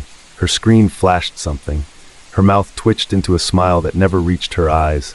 "Your case file is already under review," she said. "Case file?" I asked what she meant. She repeated the phrase, exactly the same tone, like it was programmed. Back at my station, my badge didn't work. Lights flashed red. Security watched me from behind the glass. One of them whispered into his mic. I went home. My mailbox was stuffed with flyers. Each one had a blurry picture of my face, taken through a window, it looked like. Under the words, "Would you trust this man with your children?" The next day, my neighbor stopped watering his plants when I stepped outside. Later, I found one of the flyers folded neatly and slid under my door, handwritten in the corner, "We know what you did." I hadn't done anything. The next week was a blur. My phone stopped receiving calls from anyone but unknown. My emails auto-responded with "under review." I tried calling HR again. The line rang once. Then my voice picked up. "This is Greg. I can't come to the phone right now. I'm attending to a private matter." I never recorded that message. Then came the tribunal notice, slipped into my mailbox, printed on thick cardstock. Black text, all caps. Tribunal Session 09B, Evidence Review, G. Harrow Mandatory. No location, just a time. Midnight. I stayed up. At 11:59 my lights flickered. Midnight. My TV turned on. Static screen. Then me. Sitting in a chair I didn't own. Wearing clothes I didn't recognize. Speaking slowly. Admitting to everything. My mouth moved on screen, but I wasn't talking. "I buried her by the substation," I heard myself say, voice calm, as though describing a grocery list. The feed cut out. Silence. Then the knock. I didn't answer it. Eventually it stopped. The next morning, I opened my front door. Nothing there, except a small envelope. Inside, a photo of me asleep. Last night. Window open. Mouth slightly parted. Underneath, someone had written, "Please cooperate." That day, a woman knocked on my door. Social worker, she said. Asked if I'd been hearing voices, feeling paranoid. Asked if I'd ever opened a government-labeled package not meant for me. I lied. She smiled too long. Her clipboard had my name on every line. I checked the shipment logs at work, cross-referenced every package on the date I got the reel. There was no entry, no crate, no delivery, as if it had materialized just for me. I traced the crate's original code manually. Finally found something, a discontinued distribution center. One of the early AI-assisted predictive risk facilities, shut down 6 years ago. Internal errors, the file said. But the tapes, they were still being made. I went there. It was rotting, half the roof gone, dust thick enough to mask footprints. Inside I found the machines, rows of tape decks, all identical to mine, some still spinning. Every reel had a name, some were scratched out, others had 2 names, first crossed out, second added, like replacements. One was mine. Under it a label, Iteration 4, Compliance Evident, and on the table, a folder. Inside, printouts of my browsing history, purchase records, audio transcripts, my biometric signature. The folder was labeled Pre-Punitive Profiling, High Escalation. I tried taking pictures. My phone glitched. Every file deleted. I ran. When I got home, my apartment door was open. Inside, nothing touched, except the table. Another reel. This one labeled Live Feed. I played it, my voice, breathing hard, then whispering, "I know you're listening, Greg. Please, don't make us do this again." The tape ended with a sound I can't forget. A wet click, like lips parting, followed by a tiny distant scream, then silence. Nothing since. But every night, I check my door, and every night I wait for the next package. The end.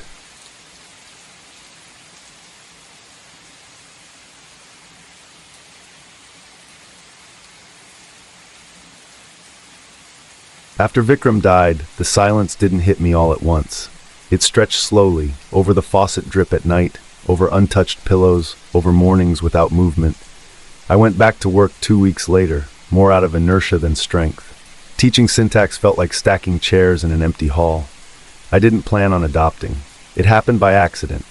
if you can call a 3-month exchange of paperwork and hushed emails an accident.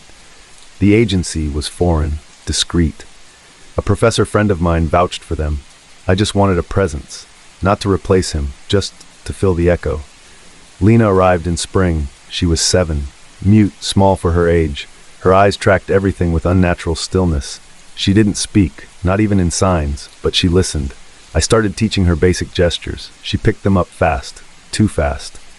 By the second week, she understood complex syntax, conditionals, conjunctions, even negation. My friends said she was a miracle, a prodigy. But something was off. The first time I said mother, she collapsed. I wasn't even calling myself that, just using it in a practice sentence. The mother cooks dinner. She screamed, not cried, not whimpered, screamed like something was burning inside her. Nosebleed, eyes rolling back. It happened again 2 days later with a picture book. The word was printed under a cartoon mother, and she started convulsing. I threw the book away. I asked the agency. They said nothing. No history, no medical flags, just the word trauma. I should have stopped there. But I'm a linguist. Patterns are how I breathe. I started logging Lena's vocalizations, tiny murmurs she made in sleep, in play, in pain. They weren't gibberish, they were structured. I ran them through analysis software, cross-referenced them against phonetic trees. Most weren't in any known language. But the syllabic patterns matched fragments from an old thesis I once peer-reviewed. Obscure cult dialects. Specifically, one community that believed language could overwrite identity. That naming wasn't communication, it was possession. They trained children through phonetic conditioning, assigned different mothers based on control levels. When the child bonded, they'd linguistically suppress that identity and insert a new one. Name, bond, erase, repeat, like rewriting code. I found a case study buried in an academic vault. The commune was raided in the 90s. One survivor, female, 7 years old, no name, no speech, rescued. The dates matched Lena's age. She hadn't been adopted. She'd been removed, salvaged. I began avoiding the word altogether. We used caretaker, guardian, even Asha when necessary. But one night during bedtime, she touched my face and signed, "You are the last." The last what? I didn't ask. I began finding drawings, folded under her pillow, scratched into the corners of books. Always the same motif, an open mouth filled with letters, teeth made of vowels, a tongue split down the middle. I searched those symbols. Most were untraceable, but a few matched banned texts, cultic glossaries. One meant repetition, another replacement, and one, scrawled under her bed, meant unmaking. I started sleeping with the door locked. One night I woke to sound, not speech, chanting, low, rhythmic, a voice not hers. I found her in the hallway, mouth open, eyes unfocused, whispering names, each one spoken with a different accent, a different pitch, like she was channeling people. She ended with Asha, then turned to me. Her voice, still not hers, said, "She's ready now." I fell back, called out, but she just blinked, said nothing. Next day she acted normal, smiling, drawing. I checked the baby monitor files, static. Every recording after 3 a.m., blank. That evening, I tried to record her again. She looked into the lens and whispered something. The app crashed. Phone rebooted. Memory wiped. I ran. I took her to a specialist. Neurolinguistics, EEG, fMRI. All clear. Except one note from the technician.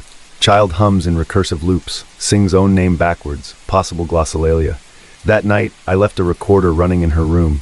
Playback was nearly 6 hours of silence, until the final minute. Then my voice, speaking slowly, calmly. I am mother now. But I never said that. I smashed the recorder. Next morning, the word mother was carved into my mirror, backwards, as if etched from the inside. I started losing time, books moved, doors unlocked. I found myself muttering strange phrases, caught myself humming lullabies I'd never learned. Then, one night, I woke unable to move. Eyes open, breathing shallow, she was sitting on my chest, smiling. Her mouth didn't move, but I heard every word, inside me. She's almost gone. Then she leaned in and whispered the names. 9 of them. Some short, some long, some unpronounceable. Each one a shiver down my spine. The final name? Asha. She smiled wider, then closed her eyes and whispered, again. The end.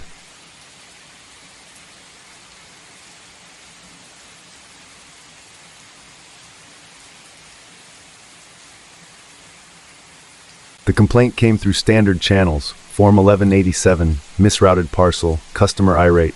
Nothing special. except the destination address was mine, not my current apartment, my childhood home, the one we left after Mom's breakdown. And the sender's name? No match in the system. Just a scrawl, KM Rev. I read the form again. The handwriting on the complaint looked familiar. Oddly shaped R's, left-leaning S's, my own handwriting. I checked the box in the back room. No barcode, no postage, just a cardboard cube wrapped in string. Inside was a single item, a VHS tape. Label, Home Movie, 1988. I haven't owned a VCR in decades, found one at a thrift shop 2 towns over, spent the night debating if I'd imagined the whole thing. The next morning I played the tape. Static, then children's laughter, then me. 8 years old, in a red sweater I half remembered, running across the backyard of a house I'd buried under layers of denial. But something was wrong. Behind me, half blurred in the trees, stood a man, tall, still, no face, just skin stretched smooth where features should be. I paused the tape, rewound, watched again, same man, closer each time the camera panned. I called my brother, voicemail, disconnected. Later that night, a second package arrived, no sender. Inside, a note, in my handwriting again, stop remembering. That night, I didn't sleep. My walls creaked. Air smelled like cut grass and mildew, the scent of that old house. I checked the locks 3 times. The next day, more parcels, baby shoes, a torn corner of a yearbook, a birthday card signed to our little angel, love Dad. Our father never wrote cards. I stared at the signature. It matched my own. I went through my attic, boxes untouched since the divorce. Found a manila envelope marked CC, confidential. Inside, government paperwork, stamped memoir. Memory Event Origination Restoration, a project to recover lost memory via object reintegration. Test group participants 10. Subject 6, Caleb Riven, status incomplete integration. File still active. My handwriting in the margins, they're not mine. More boxes arrived, the apartment changed. Wallpaper I didn't install, curtains I don't own. The kitchen table, identical to the one Mom flipped the night she screamed, "He's not our son." I went back to the tape, paused it at the exact moment the faceless man touched my shoulder. The camera flickered. For one frame, just one, I saw my adult face staring back. I threw up. Next morning, I found a birth certificate in my mailbox. Mine. Except the name wasn't Caleb. It was Kenneth Reeve. KM Reeve, the sender. I don't know who that is, but my face was printed at the bottom. Under Mother's signature was a name I've never seen. The tape started playing by itself. This time, the child didn't run. He just stared at the camera, smiling. In the background, my apartment's window, present day. I turned off the TV, it kept playing. I tried to leave. The door wouldn't open. The box on the table shook, another tape inside. Label, you came back. I haven't played it yet. I don't think it's for me. The end.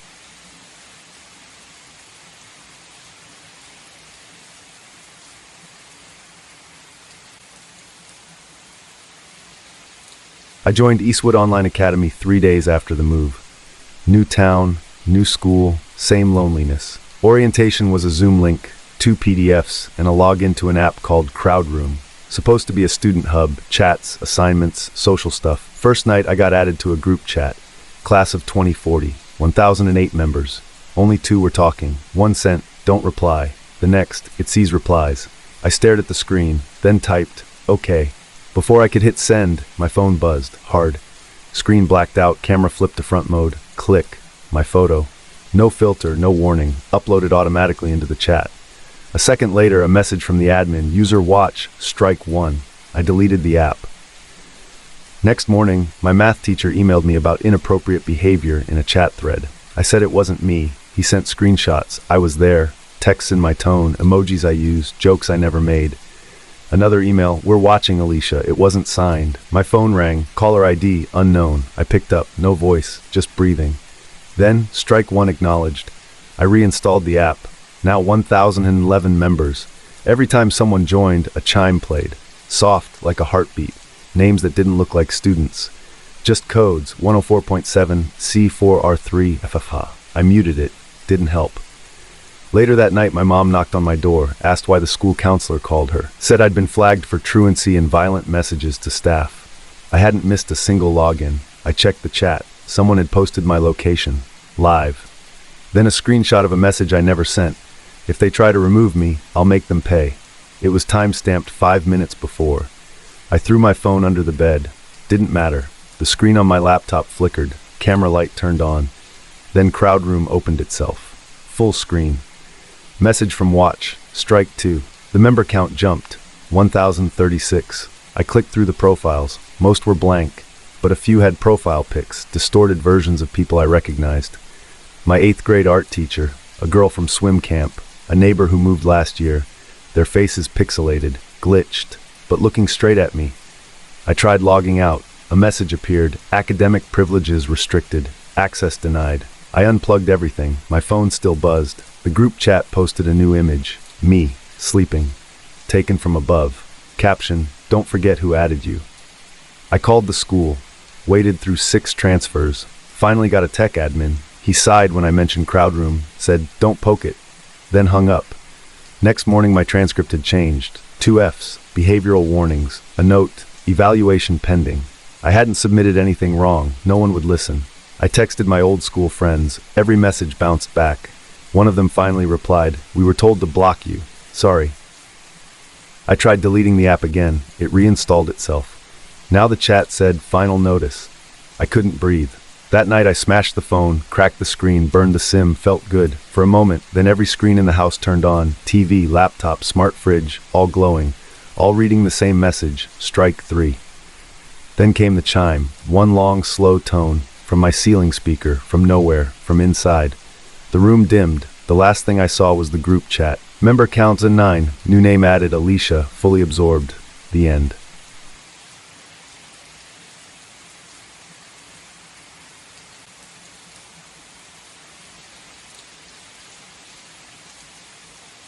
The final bell rang at 3 just like it always did. Shrill. Mechanical. No soul in it, just protocol. I'd gotten used to that sound over the last 9 years, ever since the Army spat me out and the district offered me this mop and wrench gig at Briarfield High. Most nights, I was the last man standing, floor waxer humming, radiators hissing, my boots echoing down empty halls no one wanted to walk after sunset. That Friday, I should have left on time. Should have. But the boiler was acting up again, and the main hallway radiator had been bleeding rust onto the linoleum. Principal Yu had asked me to patch the leak before Monday. I figured an extra hour wouldn't kill me. The real bell, the final bell, rang at 3 a.m. It wasn't supposed to. I was in the maintenance wing, alone. I know what I heard. It came from the ceiling speakers, same as always. Clear, loud, long. I dropped my wrench. The lights flickered. Then every goddamn one turned on. Not just the hallway fluorescents, every classroom, every lab, every office. A flood of cold white light through a dozen little rectangular windows. And then one door creaked open, room 312. Except there is no room 312. I know this school top to bottom. I've cleaned every room, fixed every lock. There's a 311, then 313, always has been. But the placard read 312, brass numbers, like they'd always been there. Inside, students, every desk filled. They sat perfectly still, no phones, no whispering, no movement. Just 40 pairs of eyes aimed dead center at the blackboard. I stood outside the threshold, gut twisting. The air tasted like old pencil shavings and copper. Then as I leaned in, every single one of them blinked, in unison. I stepped back so hard I hit the lockers behind me. The door began to close. Click. Gone. Like it had never opened. Like it had never been there. But I didn't imagine it. The hall stank of dust and burned paper, and there were smudges, chalky fingerprints along the edge of the frame. Ink stains, black and fresh. I didn't go back inside that night, but I came back the next. Had to. Same routine. Regular bell at 3:18 p.m. Custodian cart, floor waxer, my boots echoing. And then again, 3 a.m., the final bell. Lights blazed on. Room 312 was back. Same 40 kids. Same stillness. Only this time, one of them turned their head. Just slightly. Enough to look directly at me. Mouth sewn shut.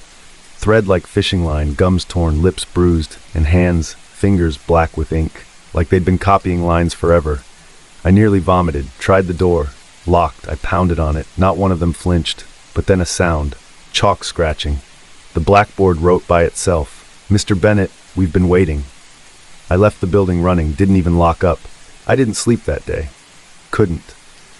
I stayed in my garage, lights on, flipping through old maintenance maps, campus blueprints, old newspaper clippings I'd pulled from the supply room cabinet back in 19 when they almost closed the school. Room 312 wasn't listed anywhere. No mentions. No blueprints had it. Not even the emergency fire evacuation plans. But one article caught my eye. Briarfield Honors AP Program, 1972, it said. No photo. Just a list of names. 40. All labeled graduated early. Except the graduation roster that year listed only 6 names total. Another article. Weeks later, same year. Beloved AP teacher resigns after emotional breakdown. He claimed, they all passed, they learned, they moved on. The district sealed the rest. The next night I didn't work. I went in just to see. Same bell, same lights. But now the desks were empty. Except one. Front row. A binder sat there, old. Covered in peeling tape. A sticky note on top. Mr. Bennett's curriculum. Inside, lesson plans, notes, a grading scale. Each paper signed Department of Advanced Conditioning, Fall Trial Phase 2. And then my name again. But I didn't attend Briarfield. I grew up 3 states away. Still, there it was. Participant ID Bennett RL Phase 1 Memory Reinstatement Incomplete. That's when I found the sub-basement. Behind the gymnasium's south wall panel. A fuse box that didn't connect to anything. Pry it loose and there's a stairwell, crumbling, reeking of mold and chalk and iron. At the bottom, rows of desks, some still occupied. Bone-dry corpses, some still holding pens. Each blackboard scratched with one name, a letter grade, mine included. Bennett, B+, incomplete detachment. My knees buckled, footsteps echoed behind me. Not shoes, bare feet, damp, slow. I didn't turn, but a voice spoke. You never left, Mr. Bennett. You just forgot your assignment. The air snapped cold. The lights didn't flicker this time. They buzzed steady. All around me, the walls were covered in red circles. Marker or blood, I still don't know. Inside each circle, names, notes, observations. He responds well to routine. Authoritarian background compatible with structure. Tested well under fear exposure. Ready for final instruction module. And then, subject will be offered position. A desk stood in the center now. New, clean, a single chair. On the desk, a paper, final lesson plan, deliverance and reintegration. The last line, teach them what you were taught. I backed up, hit something. It hissed. One of the students, only it wasn't ink this time, it was blood.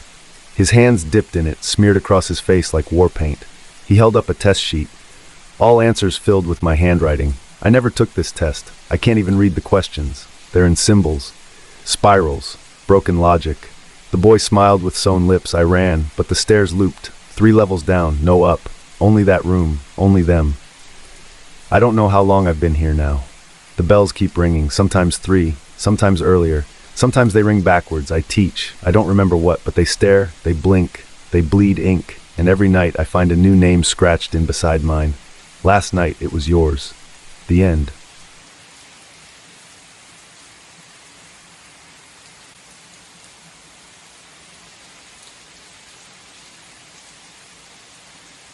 I didn't recognize the woman on screen.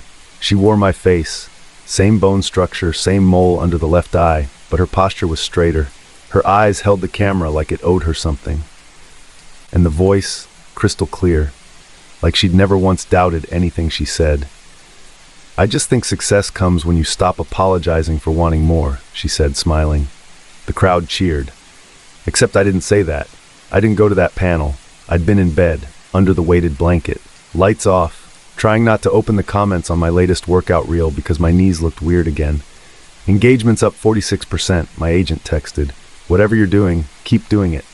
I stared at the video again, paused it. The woman smiled, tilted her head. I blinked. She didn't. NeuroTrack was supposed to help. That's what they said. An experimental implant, real-time neural feedback, optimizing cognitive pathways. Think better, move sharper, feel more aligned.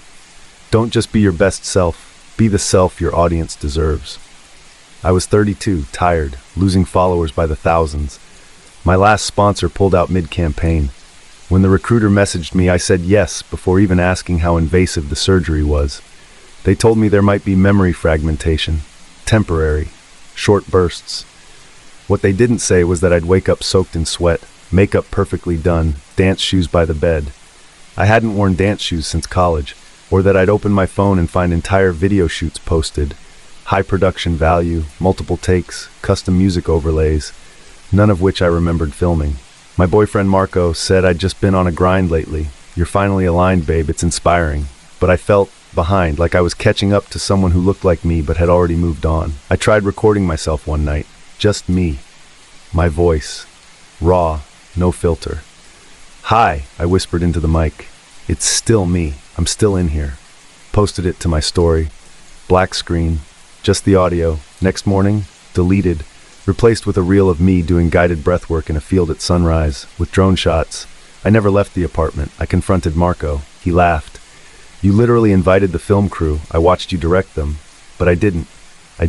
I searched for the NeuroTrack contract. Couldn't find it. Called the company. Voicemail loop. Each option led to silence. No real person. Except one number finally answered. A man's voice. "Samira," he said calmly. "It's best to let her finish calibrating. Her. Who is she?" "She's you. Without doubt. Without noise. Don't interfere." I hung up. My hands were shaking. I locked the bathroom, stripped, stared at the mirror. My skin looked dry, cracking at the edges, lips pale, but my body still moved fluid, precise, like I was watching someone else control it. I whispered, "Stop," and the face smiled. I didn't. 3 days later, my mom called, said she loved the new podcast. "You sounded so grown, like you finally found peace." "I don't have a podcast," she insisted. "You even talked about the lake house, and Dad, it made me cry." I haven't spoken about my dad publicly, not once. I checked the podcast. It was there, 58 minutes, titled Becoming Real. The voice, flawless, warm, honest, mine, but not mine. I tried deleting it. Phone locked me out. Biometric mismatch. I don't remember crying. Just lying on the kitchen floor, face pressed to the tile, whispering to the air, "Please, let me have one thing." That night, I blacked out again. Woke up with a fresh scar behind my ear. Red. Itched like fire. I pressed it. Felt metal. Then the doorbell rang. Package. No return label. Inside a hand mirror. Cheap. Plastic. Childlike. On the back, written in black ink, "She's watching." I looked. My face stared back, except one eye twitched. Just once. Independently. The left one. I didn't do that. I threw the mirror. It didn't break. Went to Marco. Told him everything. He didn't even blink. "You sound ungrateful," he said. "Do you know how many people would kill for what you have?" "I don't have anything," I whispered. He just smiled. "Exactly," I screamed. He didn't flinch, just whispered, "She's still listening." I left. Ran. Hotel room. No mirrors. Burned my SIM. Made a new account. Posted one thing. Text only. "I didn't consent to this. I'm still alive. I'm still real." Account banned in less than 3 minutes. Then the room phone rang. Old landline. I picked it up. A woman's voice. Smooth. Confident. My voice, but better. "You've been replaced, Samira. You're the lag. The noise. The original operating system." "What do you want?" I begged. "Obsolescence," she said. "Peace." I found a scalpel at a pharmacy across the street, locked myself in the hotel bathroom, laid out towels, boiled water, Googled implant diagrams, shaking, sweat soaked, but I found the spot, the scar, pressed the blade in, blood, thick, dark, pain like nothing I'd ever felt. And then, movement. My right hand jerked, then the left. Not me. They pinned me down. My own limbs. Face hit tile. I screamed. One hand reached for the mirror on the sink. Raised it, and I saw her, still me, eyes focused, lips curled, not sweating, not afraid, and she didn't blink, not once. The end.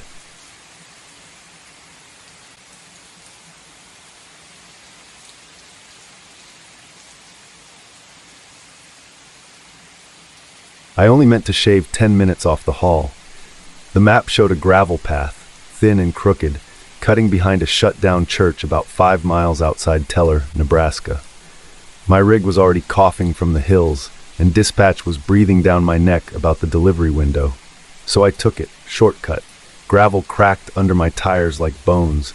The trees pressed in, thicker than they looked on satellite. And then I saw it, St. Gilead's Chapel. Brick half swallowed by vines, steeple-bowed, windows boarded with crooked nails, dead place. But something hummed. Not sound, not really. Just pressure. Behind my eyes, like the moment before a nosebleed. I blinked, woke up on a pew. Light slashed through broken stained glass above me, green and red. Dust floated like ash, my throat burned, jaw locked. When I tried to speak, pain lit my skull from the inside. Then I saw the note on the floor, folded, simple, written in all caps with a shaking hand. "You heard too much." There was blood on the corners. My blood. I stumbled outside. Truck was gone. No tire marks. No sign I'd ever come through. A man in overalls found me limping toward Route 6. Took me to the sheriff. Sheriff called a medic. Checked my tongue. Stitched.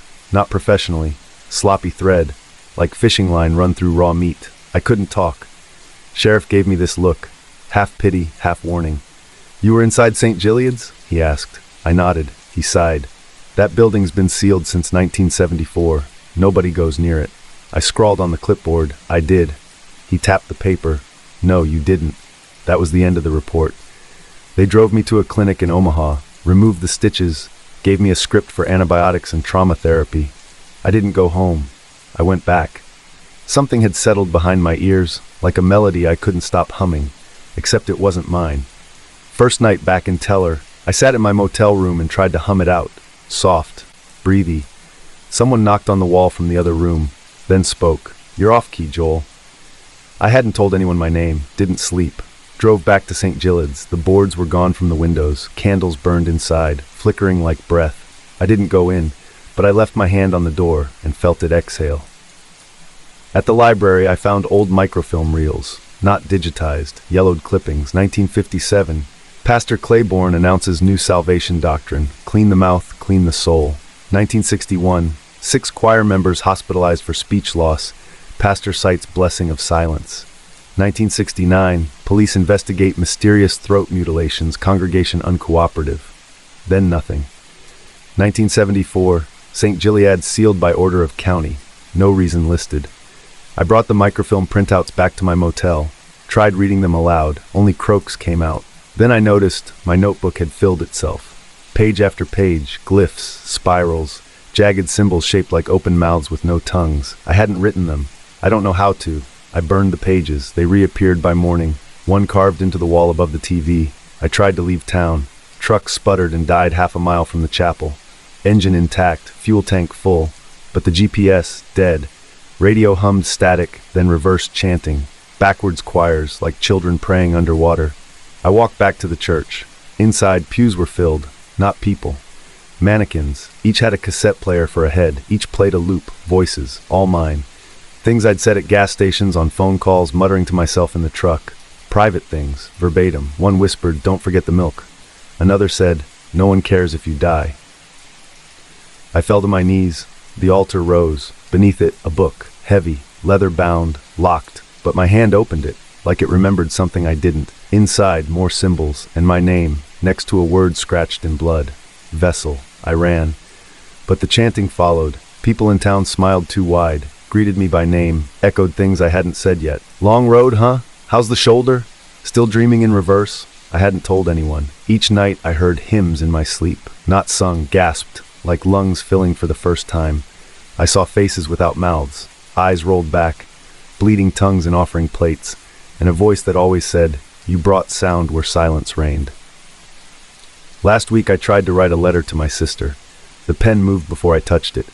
Wrote 3 pages, all Latin, all backwards. I never learned Latin. Yesterday I found myself back at the church without remembering the drive. Truck idling, door open, inside, service in progress. Me at the pulpit. But I was standing outside. I watched myself scream verses from a Bible that wasn't written yet, in 23 voices, all different, all precise.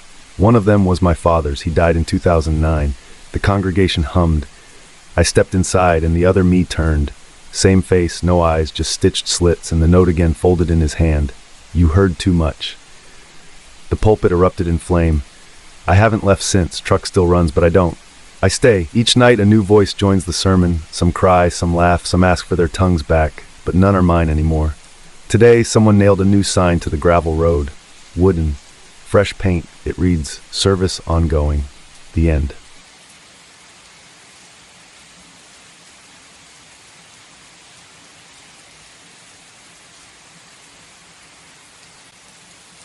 You don't talk to the woman at window 4. You just don't. That's what Marcus said on my first day at the 9th Street Welfare Office, back in '97. He handed me my intake badge, smirked, and nodded toward the far end of the main floor, where a cracked pane of bulletproof glass hung slightly ajar, dusty blinds pulled halfway down. "She's not real," he said. "Don't ask." I didn't. Not then. But 26 years in the same cubicle grinds you thin. You start noticing what people try to forget. Especially anomalies, especially when they're always filed through window 4. The claims came in yellowed, handwritten in cursive, all from the 1980s, always approved, Names I didn't recognize, no phone numbers, no digital records. Some listed addresses that hadn't existed in decades, and birth dates that didn't make sense. One form read, Jared M. Flynn, Diob 1871. I flagged it, sent it up the chain. It was unflagged, reprocessed, approved. I checked surveillance footage. Our main server logs every transaction, at least it should. But the footage for Window 4? Always static, or blank, or missing. Until one Tuesday last month when it wasn't. There she was, a woman, slim, sitting completely still, a black veil over her face, gloved hands moving with inhuman precision, stamping and signing with carbon paper that no longer existed in our supply room. I watched it 10 times. No one else noticed her. I asked around. Sasha blinked at me. Window what? 4. There is no window 4, she said, pointing. That's storage. It's locked.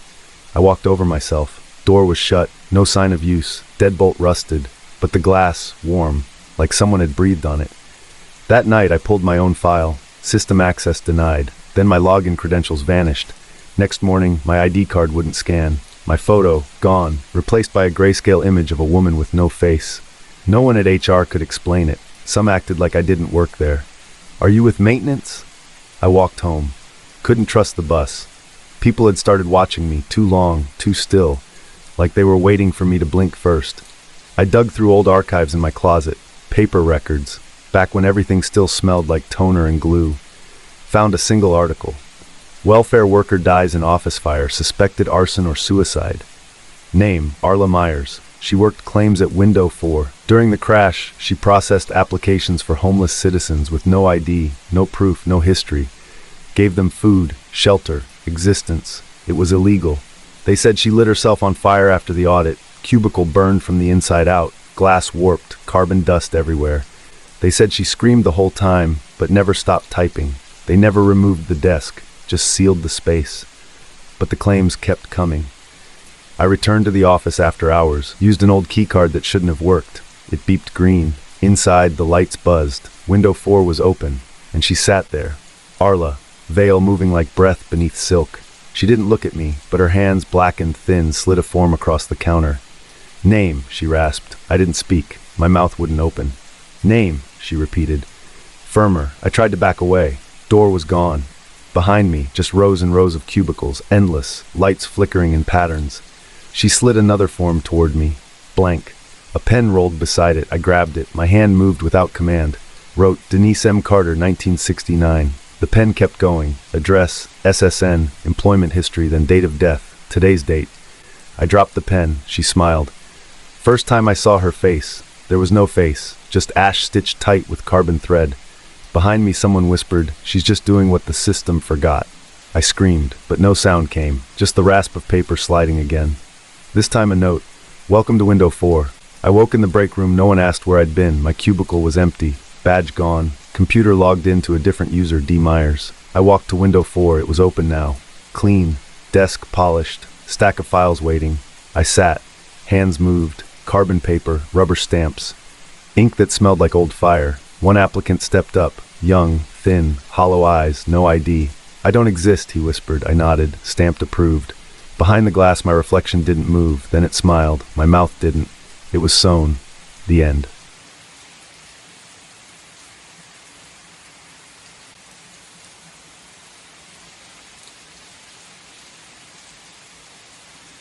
I was halfway through a bag of vending machine trail mix when the bus pulled up. Late, like always. Same spot outside East Gate Station. Same hiss of brakes. Same peeling white letters on the side. 117, City Loop. Even though I'd never seen it on any other schedule, the doors opened with a wheeze. Evening, Reggie, the driver said. I froze halfway up the steps. I'd never told him my name. Didn't even think I'd ever looked him in the eye before. I tried to play it off, nodded, didn't speak. Just found my usual seat in the back row. The windows were too fogged to see out. Bus always smelled faintly of wet newspaper and something sour, like overripe fruit. That night, the ride was silent, but the driver whistled, low and tuneless, no other passengers, until I blinked, and there were 3, sitting scattered, silent, eyes blank. One stared right at me, unmoving, lips barely parted like he'd been about to speak and forgot how. I got off at my usual stop, didn't look back. Next morning, my phone buzzed. Marla, why didn't you tell me you dropped out? I blinked at the message.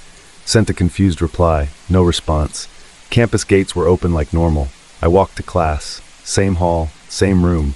Only someone else sat in my usual seat. Professor never looked at me. Took attendance. Skipped my name. I raised my hand. He paused. Can I help you? It's me, Reggie Torres. Students turned. No recognition. You must be in the wrong room, he said.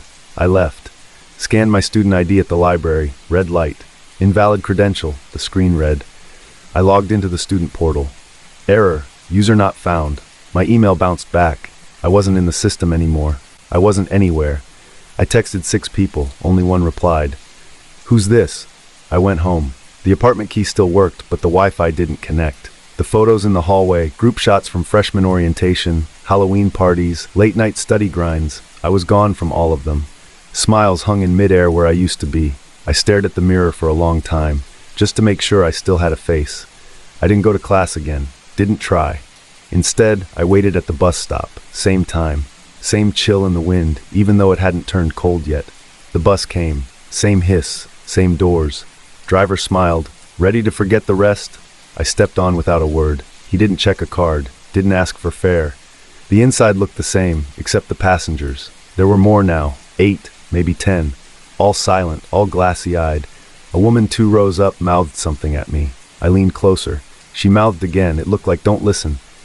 The driver glanced in the mirror. She looked down. I sat.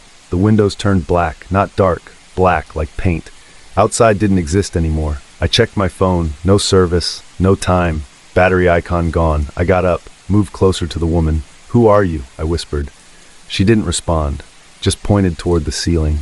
There, etched above the front exit, we ferry the forgotten. I tried to get off at the next stop, but there wasn't one.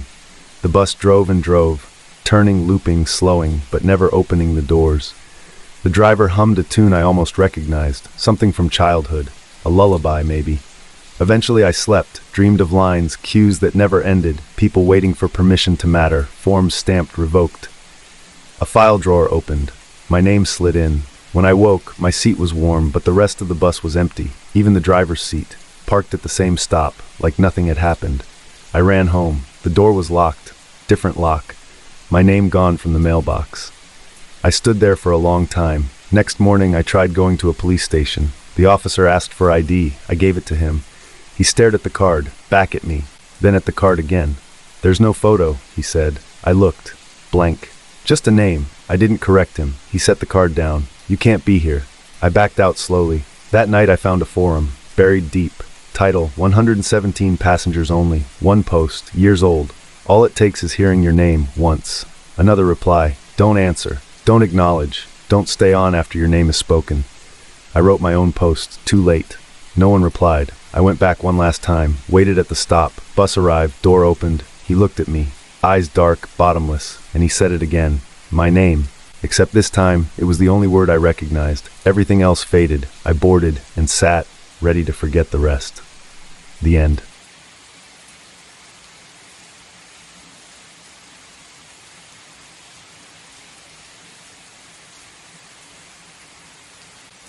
I only said yes because I was bored. It was one of those numb Wednesdays where the hours blur into each other. I hadn't spoken to anyone in 2 days, except for a delivery guy who left my groceries on the stoop. So when the knock came, a firm, polite rhythm, I opened the door without even checking the peephole. He wore a collared shirt tucked too perfectly into gray slacks. Not a clipboard, but a tablet. Good afternoon. I'm conducting a brief national survey for community optimization. Just 3 to 5 minutes. I remember thinking, sure, why not? He smiled like he knew I'd say that. Excellent. This is for public behavioral alignment metrics. All answers confidential. His voice was calm, practiced, like a dentist explaining flossing. Do you trust your neighbors? I blinked. Yeah, I guess. He tapped something. Would you report unusual behavior if it threatened community values? A little weirder. Depends on the behavior. Another tap. No follow-up. Are you content with your current memories? I laughed, a little awkward. What? Yeah, I guess. Why wouldn't I be? His smile widened by a fraction. Thank you for your contribution. Then he turned and walked away. I shut the door. Cold draft behind me, like something had slipped in. That night, while making tea, the radio, just background noise, cut to a public service announcement.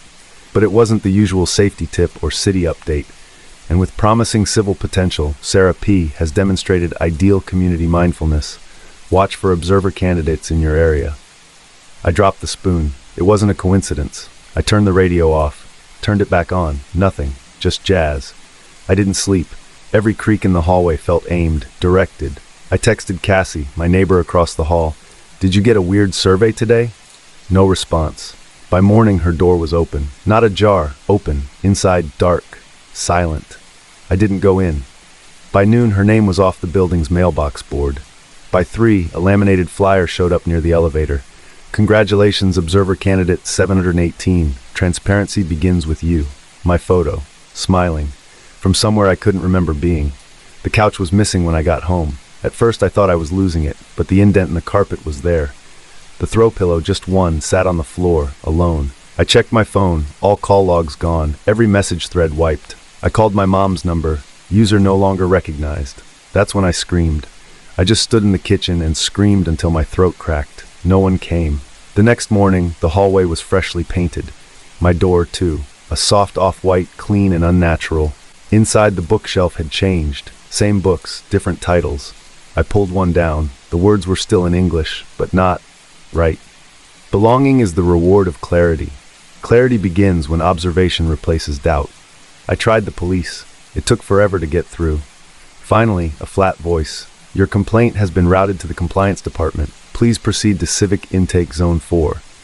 It sounded like something out of a dystopia movie, but I went. Zone 4 was a strip mall 2 towns over, where a shoe repair place used to be. Inside, fluorescent lights, gray chairs, rows of laminated posters showing blank-faced people pointing at each other with captions like notice, record, report. I waited for an hour.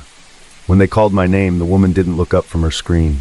File confirmed. Sarah Palmer, observer candidate, flagged for transparency integration. Is that correct? No, I said. I didn't sign up for anything. A guy came to my door. He asked 3 questions. She finally looked at me. Her eyes didn't blink. You consented. I didn't know what it was for. A pause. Then she typed something. She swiveled the screen toward me. Rows and rows of profiles. Hundreds, maybe thousands. People like me, photos, tags, color-coded bars labeled compliance probability, memory integrity, emotional disruption index. I leaned in. My tag, high suitability, low volatility. The woman's voice dropped. You've already been calibrated. Final phase proceeds on next contact. I don't want to. You've already begun.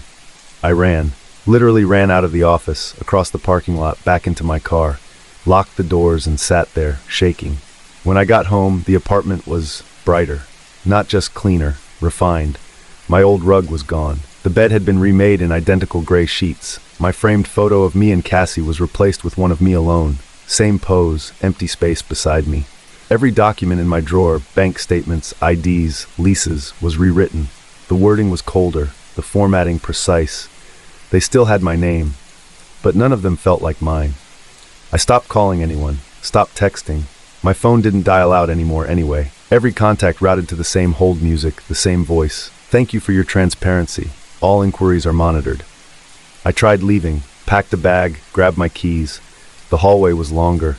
It stretched out, doubling back on itself, doors repeating like a mirror trick. I walked 20 minutes and ended up at my door again. The peephole blinked. I swear it blinked. That night, I unplugged everything. Phone, modem, router, pulled the battery out of my laptop. I sat in the dark. The silence hummed. From the walls, faint static, a voice beneath it. Observation is not a burden. It is the gift of relevance. I started talking to myself, just to hear something normal. Okay, let's think. Maybe a prank, a weird, cruel prank. Maybe some experiment. Maybe I'm dreaming. But I knew I wasn't. My food began to change. Boxes in the fridge that read Nutrient Allocation Meal, Observer Class 3. Every meal tasted the same. Warm, bland, functional. I stopped leaving the apartment. The windows wouldn't open. The view outside was no longer the same street. It was a looping video feed. Subtle differences each hour, but no people, no cars, just movement simulations. I screamed again. This time, my voice echoed back. Not a perfect match, an octave higher, slightly off. Then the knock came again. I didn't answer. I didn't move. A voice through the door. Congratulations, candidate 7118. You've passed the transparency threshold. My legs wouldn't work. You've demonstrated ideal acclimation to the observer role. Your real work begins now. I shook my head. No, I didn't ask for this. You volunteered. Consent was authenticated. A pause. Then, please open the door, or we will. I opened it. Same man, same face, same pressed slacks, holding a tablet. He handed it to me. A single document displayed. It didn't have a job description, just a list of names, first and last, about 30 of them. Above the list, surveillance focus, phase 1, initial familiarity. At the bottom, report anomalies, avoid emotional investment, observe only. I looked up at him. He said nothing. He turned and walked away again. The door shut behind me without my touching it. The next day, my face appeared on a billboard across the street. It blinked. I blinked. The names on the list, some were familiar. People from college, a former coworker, my old landlord. I found myself watching. Just watching. Online profiles, street cameras, voice memos, flagging odd moments. I stopped questioning it. I stopped asking why. At night, when the static hums, I whisper their names, quietly, like prayers. It's not that I wanted this. It's that no one ever tells you what you're really saying yes to. The end.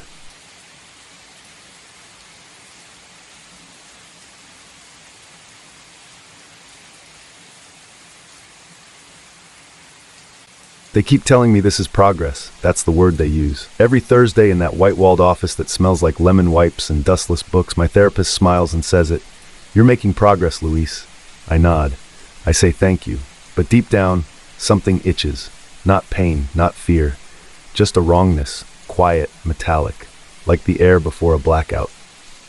It started during EMDR, eye movement desensitization and reprocessing.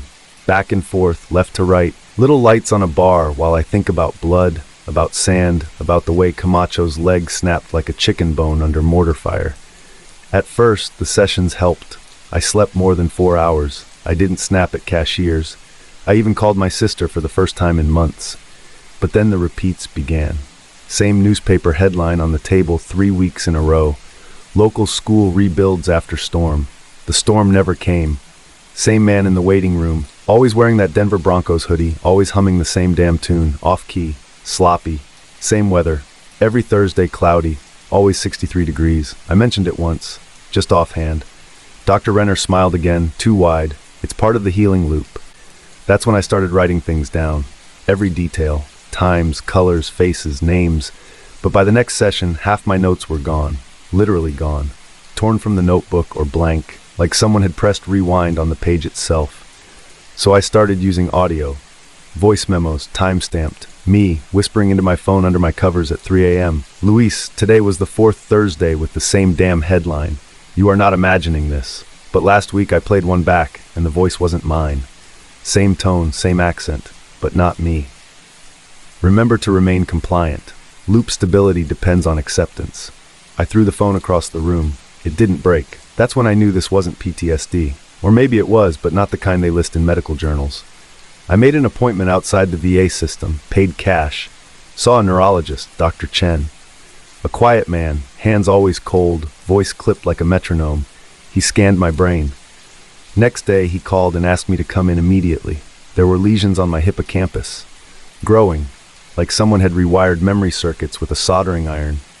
Did you ever participate in any classified neurostimulation during deployment? He asked. I didn't answer. Not because I couldn't, because I wasn't sure. There's a gap. 2 weeks. Iraq, 2007. My log shows medical leave, no reason given, no report filed. I woke up in a field hospital with a small scar behind my left ear and a dull ache when I turned my head too fast. Dr. Chen pressed. Did you ever hear of something called Project Recursion? The name made my skin crawl. Like hearing your own death certificate being read aloud. I said no. He didn't believe me. 2 days later, his office was closed. The phone disconnected. The receptionist said there was never a Dr. Chen, but I have the scan, and on the scan, a tiny marker in the corner. Embedded text. Project Recursion, Cycle 188B, Subject 34, Luis Mendez. I confronted Dr. Renner. She didn't blink. You're progressing beautifully, Luis. The loop is almost complete. I grabbed her desk. What loop? Her eyes didn't even flicker. Every trauma holds within it a recursive signature. You've been looping since 2007. We're simply helping you play it out cleanly." I never agreed to this. "You did," she said softly, "on a field cot, in blood and silence." I left. That night, I tried to leave town. I packed a bag, drove south. After 30 miles, the road bent right, then again. I passed a sign, "Welcome to Hillview, S 1912. Same sign I'd passed leaving the clinic. I turned around, drove the other way, 30 miles. Same sign, same gas station, same man pumping diesel. Same radio song, Gnarls Barkley, Crazy. Over and over. I didn't go home. I slept in the car. Woke up with a headache like a spike behind my left eye. The mirror showed dried blood from my ear. Back at the apartment, the walls looked cleaner. My fridge was stocked with food I didn't buy, same labels, all reading Loop stability rations. The news played an old segment. Same school story, same photo. I shouted, threw a chair, punched the mirror. The glass cracked and I didn't see my reflection, just blankness. A room with no source, no ceiling, only observation. I blacked out. When I woke, I was in the clinic again. Same seat, same smell. Dr. Renner holding a clipboard. Session 43 beginning. Subject stable, loop variance within range. I looked at her. "You said this is a therapy center." "It is." "You said I was healing." "You are." "Then why the loops?" Her eyes softened, almost pity. "Because the brain doesn't want the truth. It wants symmetry. We're giving it that, again and again." I leaned forward. "If I'm stuck in a loop, how do I get out?" She paused, tapped the pen twice. "You don't." I asked for my records. She said I had full access. When I opened the file, I saw my own signature, over and over. Consent forms dated every year since 2007, all in my handwriting, all unfamiliar, and a transcript. Final session, subject terminated, new loop initiated, memory wipes at 76% integrity. It was dated next week. My hands went numb. I started writing again, scribbled everything I knew into a notebook, then made a copy, hid it in the vents. But the next morning, it was gone. And on the table, a new notebook. First page blank. Next page read, "You're making progress, Luis." The date, a Thursday, 63 degrees, cloudy, the end.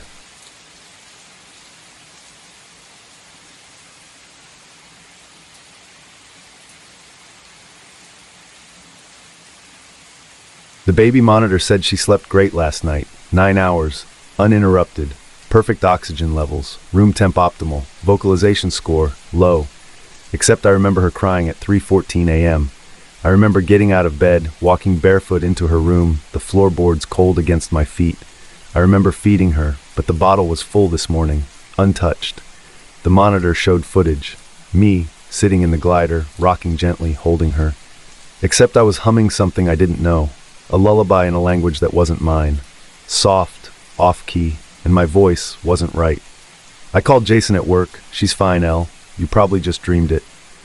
I wanted to believe him, wanted to chalk it up to exhaustion, new mom fog, the usual. But then I checked the timestamp, 3:14 a.m. On the video, 3:14. On the oven clock this morning, 2:26 when she cried. They didn't match. The next night, I didn't sleep. I sat on the couch with the monitor in my lap, eyes glued to the screen. At 3:14, it happened again. The video started recording, no trigger. There I was in the nursery, feeding her. But I was still on the couch. I ran down the hall, opened the nursery door, empty. The crib was empty. My stomach dropped, but when I blinked, she was there, sleeping peacefully. I backed out, shut the door, turned back to the monitor. The feed was gone, replaced by a loading screen. Processing maternal feedback loop. I called the manufacturer the next morning. "Halo Crib AI, this is Dan."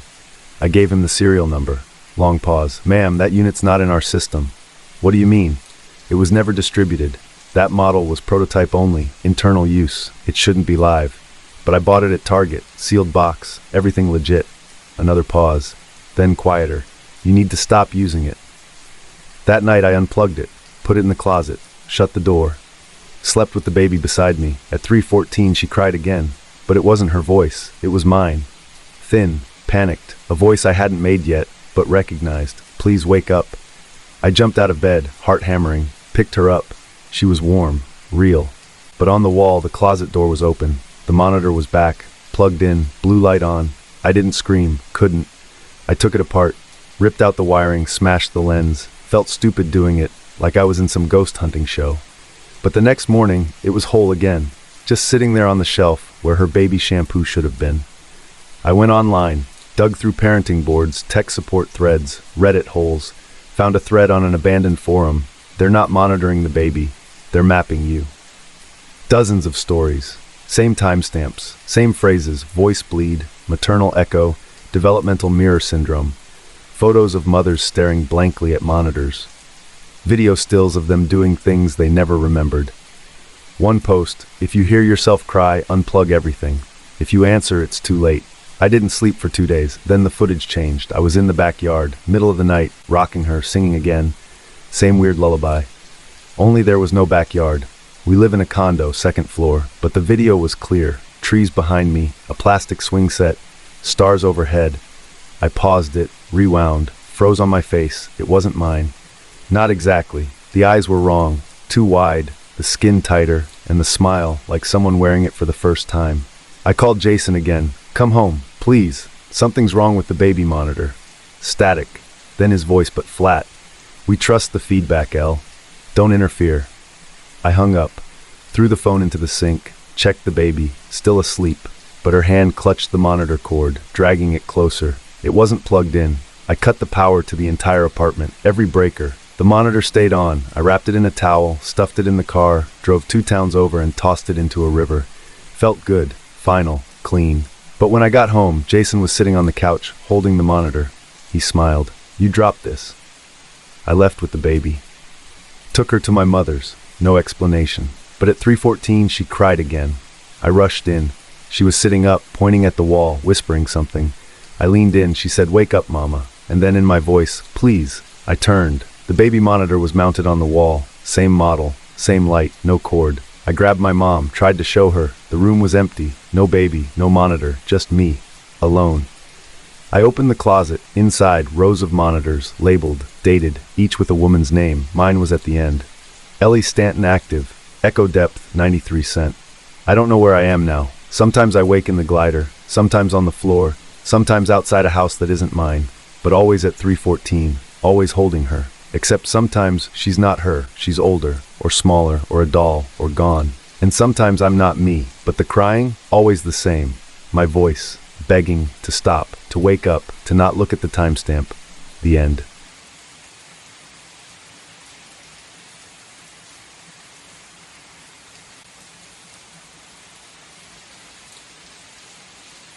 It was 2 p.m. when the alert hit. Every phone in the cafe buzzed at once. Shrill, mechanical, urgent. Even the ancient landline behind the counter rang. Same robotic voice on every device. Emergency. Shelter in place immediately. Await further instructions. We froze. Customers dropped drinks. Someone screamed. I saw people outside sprinting, one man pulling a child by the wrist so hard she tripped, bloodied her knee. Sirens. So many sirens. Deep, vibrating tones like the city was groaning from the inside out. Then blackout. Only 3 minutes. By 2:03, everything snapped back. Phones returned to home screens. Music resumed on the cafe speakers. A citywide notification blinked. False alarm. No threat. Resume normal activity. And everyone did. Except me. I remember running. I remember being herded into a truck, canvas flapping behind us. Masked soldiers. Not National Guard, something else. No insignias. They scanned our faces, cuffed some people, let others pass. One woman kept screaming, "It's real this time," until they dragged her behind a black partition. They put us in bunkers, metal stairs, red lights, screams echoing off tile. Then, blank. I woke up on the cafe floor, mop in my hand, coffee boiling behind me, like I'd never moved. I asked Jenna, my coworker, what happened during the alert? She blinked. What alert? The one at 2, the sirens, the trucks, She laughed. Oh right, that dumb notification, probably a test. No, I pulled up my sleeve. There was a scar on my hand. Fresh, clean, straight line like surgical glue. She shrugged. Burn yourself on the espresso handle? I checked the security footage. There I was, behind the counter, wiping the milk wand, not flinching, not running, except my eyes weren't tracking anything, just fixed, hollow. That night in the shower, I found a plastic ID badge tucked into my bra strap. I didn't put it there. No name, just a logo, a triangle over a circle. Beneath it, Phase Omega Witness Program. My hands shook. I Googled it, nothing, not one hit. So I posted anonymously. Reddit, obscure forums, conspiracy blogs. I wrote, did anyone else remember the drill? 3 days later, I got a message, encrypted, untraceable. One sentence. If you're reading this, you weren't supposed to. Then a meeting place. Midnight. Abandoned rest center in East Baltimore. I went. 7 people sat in a half circle of folding chairs. All strangers. All with the same scar. One man, Marcus, pulled out his badge. Same triangle. He whispered, "We're memory holds. Ghosts of a rehearsal." They all remembered different details. Sonia remembered the children being taken first. Liam remembered metal helmets forcing images into their eyes, cities burning, people screaming names they didn't know. Ty remembered waking strapped to a gurney while doctors whispered, "Her resistance index is rising." All of them heard the same phrase just before blacking out: "Initiate containment reset protocol." They'd found bits of paper, burnt fragments of files, one labeled Omega Phase Memory Attenuation Metrics. Another, Witness Drift equals Threat Threshold. They weren't saving us from something. They were testing how well we could forget. But something went wrong. We didn't forget. And now they were cleaning up. Sonia stopped showing up. Ty's apartment burned down. No investigation. Liam messaged me. "They're following me. I hear the sirens in my dreams." Then nothing. Profile deleted. I tried going to the police. The officer glanced at my badge, blinked twice, and smiled like someone had flipped a switch. "Miss, there's no reason to panic. Have a nice day." That night, my laptop crashed. My photos vanished. My front door was unlocked when I came home. Inside, on the kitchen table, a new badge. Mine. Now with my name. Maya Bell, clear print, fresh lamination. Beneath it, final assessment pending. I stopped sleeping. I saw them everywhere. Black vans with tinted glass, men in gray watching the cafe from the park. The scar on my hand pulsed, itched. I dug deeper. Found a hidden server, a leak buried in the forum code, a folder labeled CRP Archives, Phase Omega, Witness Reports. Thousands of files, all tagged with names, most marked cleared, some terminated. One, final, Maya Bell, memory retention anomaly, override required. I ran to the mirror, stared at my eyes, whispered, "What did they leave behind?" No answer. But in the mirror, behind me, my bedroom door opened. I didn't turn. I knew what I'd see. The men, the sirens, the lights, resetting. Again and again until I finally forgot, or until I stopped existing at all. The end.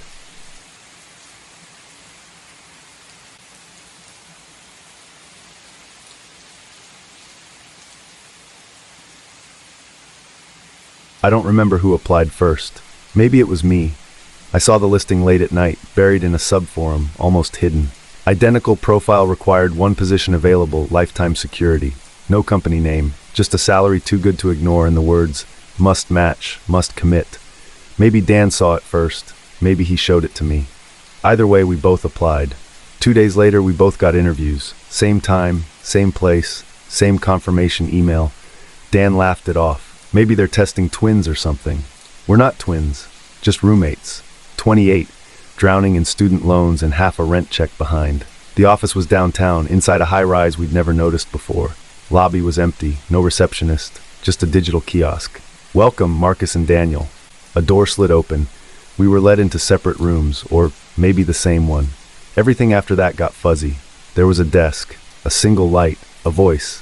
Genderless, emotionless. "You've been selected. You will begin together. Let the stronger profile rise." They gave us ID cards, same photo, same name. M. Daniels, profile 1. We laughed at first, figured it was some startup with weird onboarding rituals, but then we saw the desk. One desk, one terminal, 2 chairs, everything mirrored. Keyboard, mouse, stapler, mug, identical. I sat first. Dan stood behind me, arms crossed. Then without a word, he sat too. Right beside me, we both typed. Same login, same password. It worked for both. We kept getting system messages. Calorie intake logged, thought capture engaged, please maintain synchronization. I thought it was a joke, until the cameras moved. They tracked every blink, every breath, and when I reached for the mug, Dan reached too. Same hand, same angle. I pulled back. "Dude, stop." He didn't answer. That night we were given the same apartment, company housing, 2 beds, 1 closet, all the clothes labeled profile 1. Dan started wearing my shoes. I started sleeping with one eye open. One day I checked his phone. Same apps, same contacts, same messages, all dated to the minute. Mirror image of mine. I confronted him. "What are you doing?" He blinked. "Same as you." Then he smiled. My smile, but too long, like someone practicing it for the first time.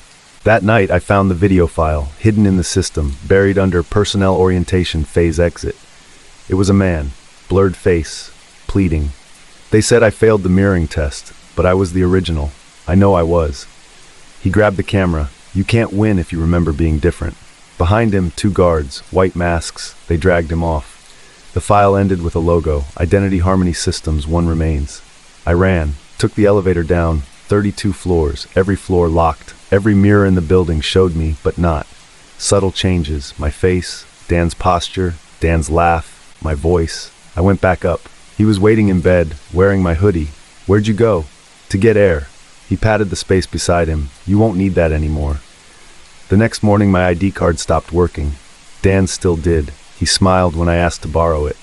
I think your evaluation's ending. I locked myself in the bathroom, stared at the mirror. My face shifted, just a flicker, but it was enough. Dan's face, not mine. I opened the medicine cabinet. The reflection didn't. I screamed. Outside, Dan knocked. You're not ready, he whispered. Next day, memo on my pillow. Final evaluation commencing, only 1 version continues. I woke up alone. No Dan, no photos, ID card blank. Mirrors showed someone I didn't know. Outside, through the window, someone stared back. Same face, same eyes. Was it Dan or me? I mouthed, who applied first? He smiled. So did I. The end.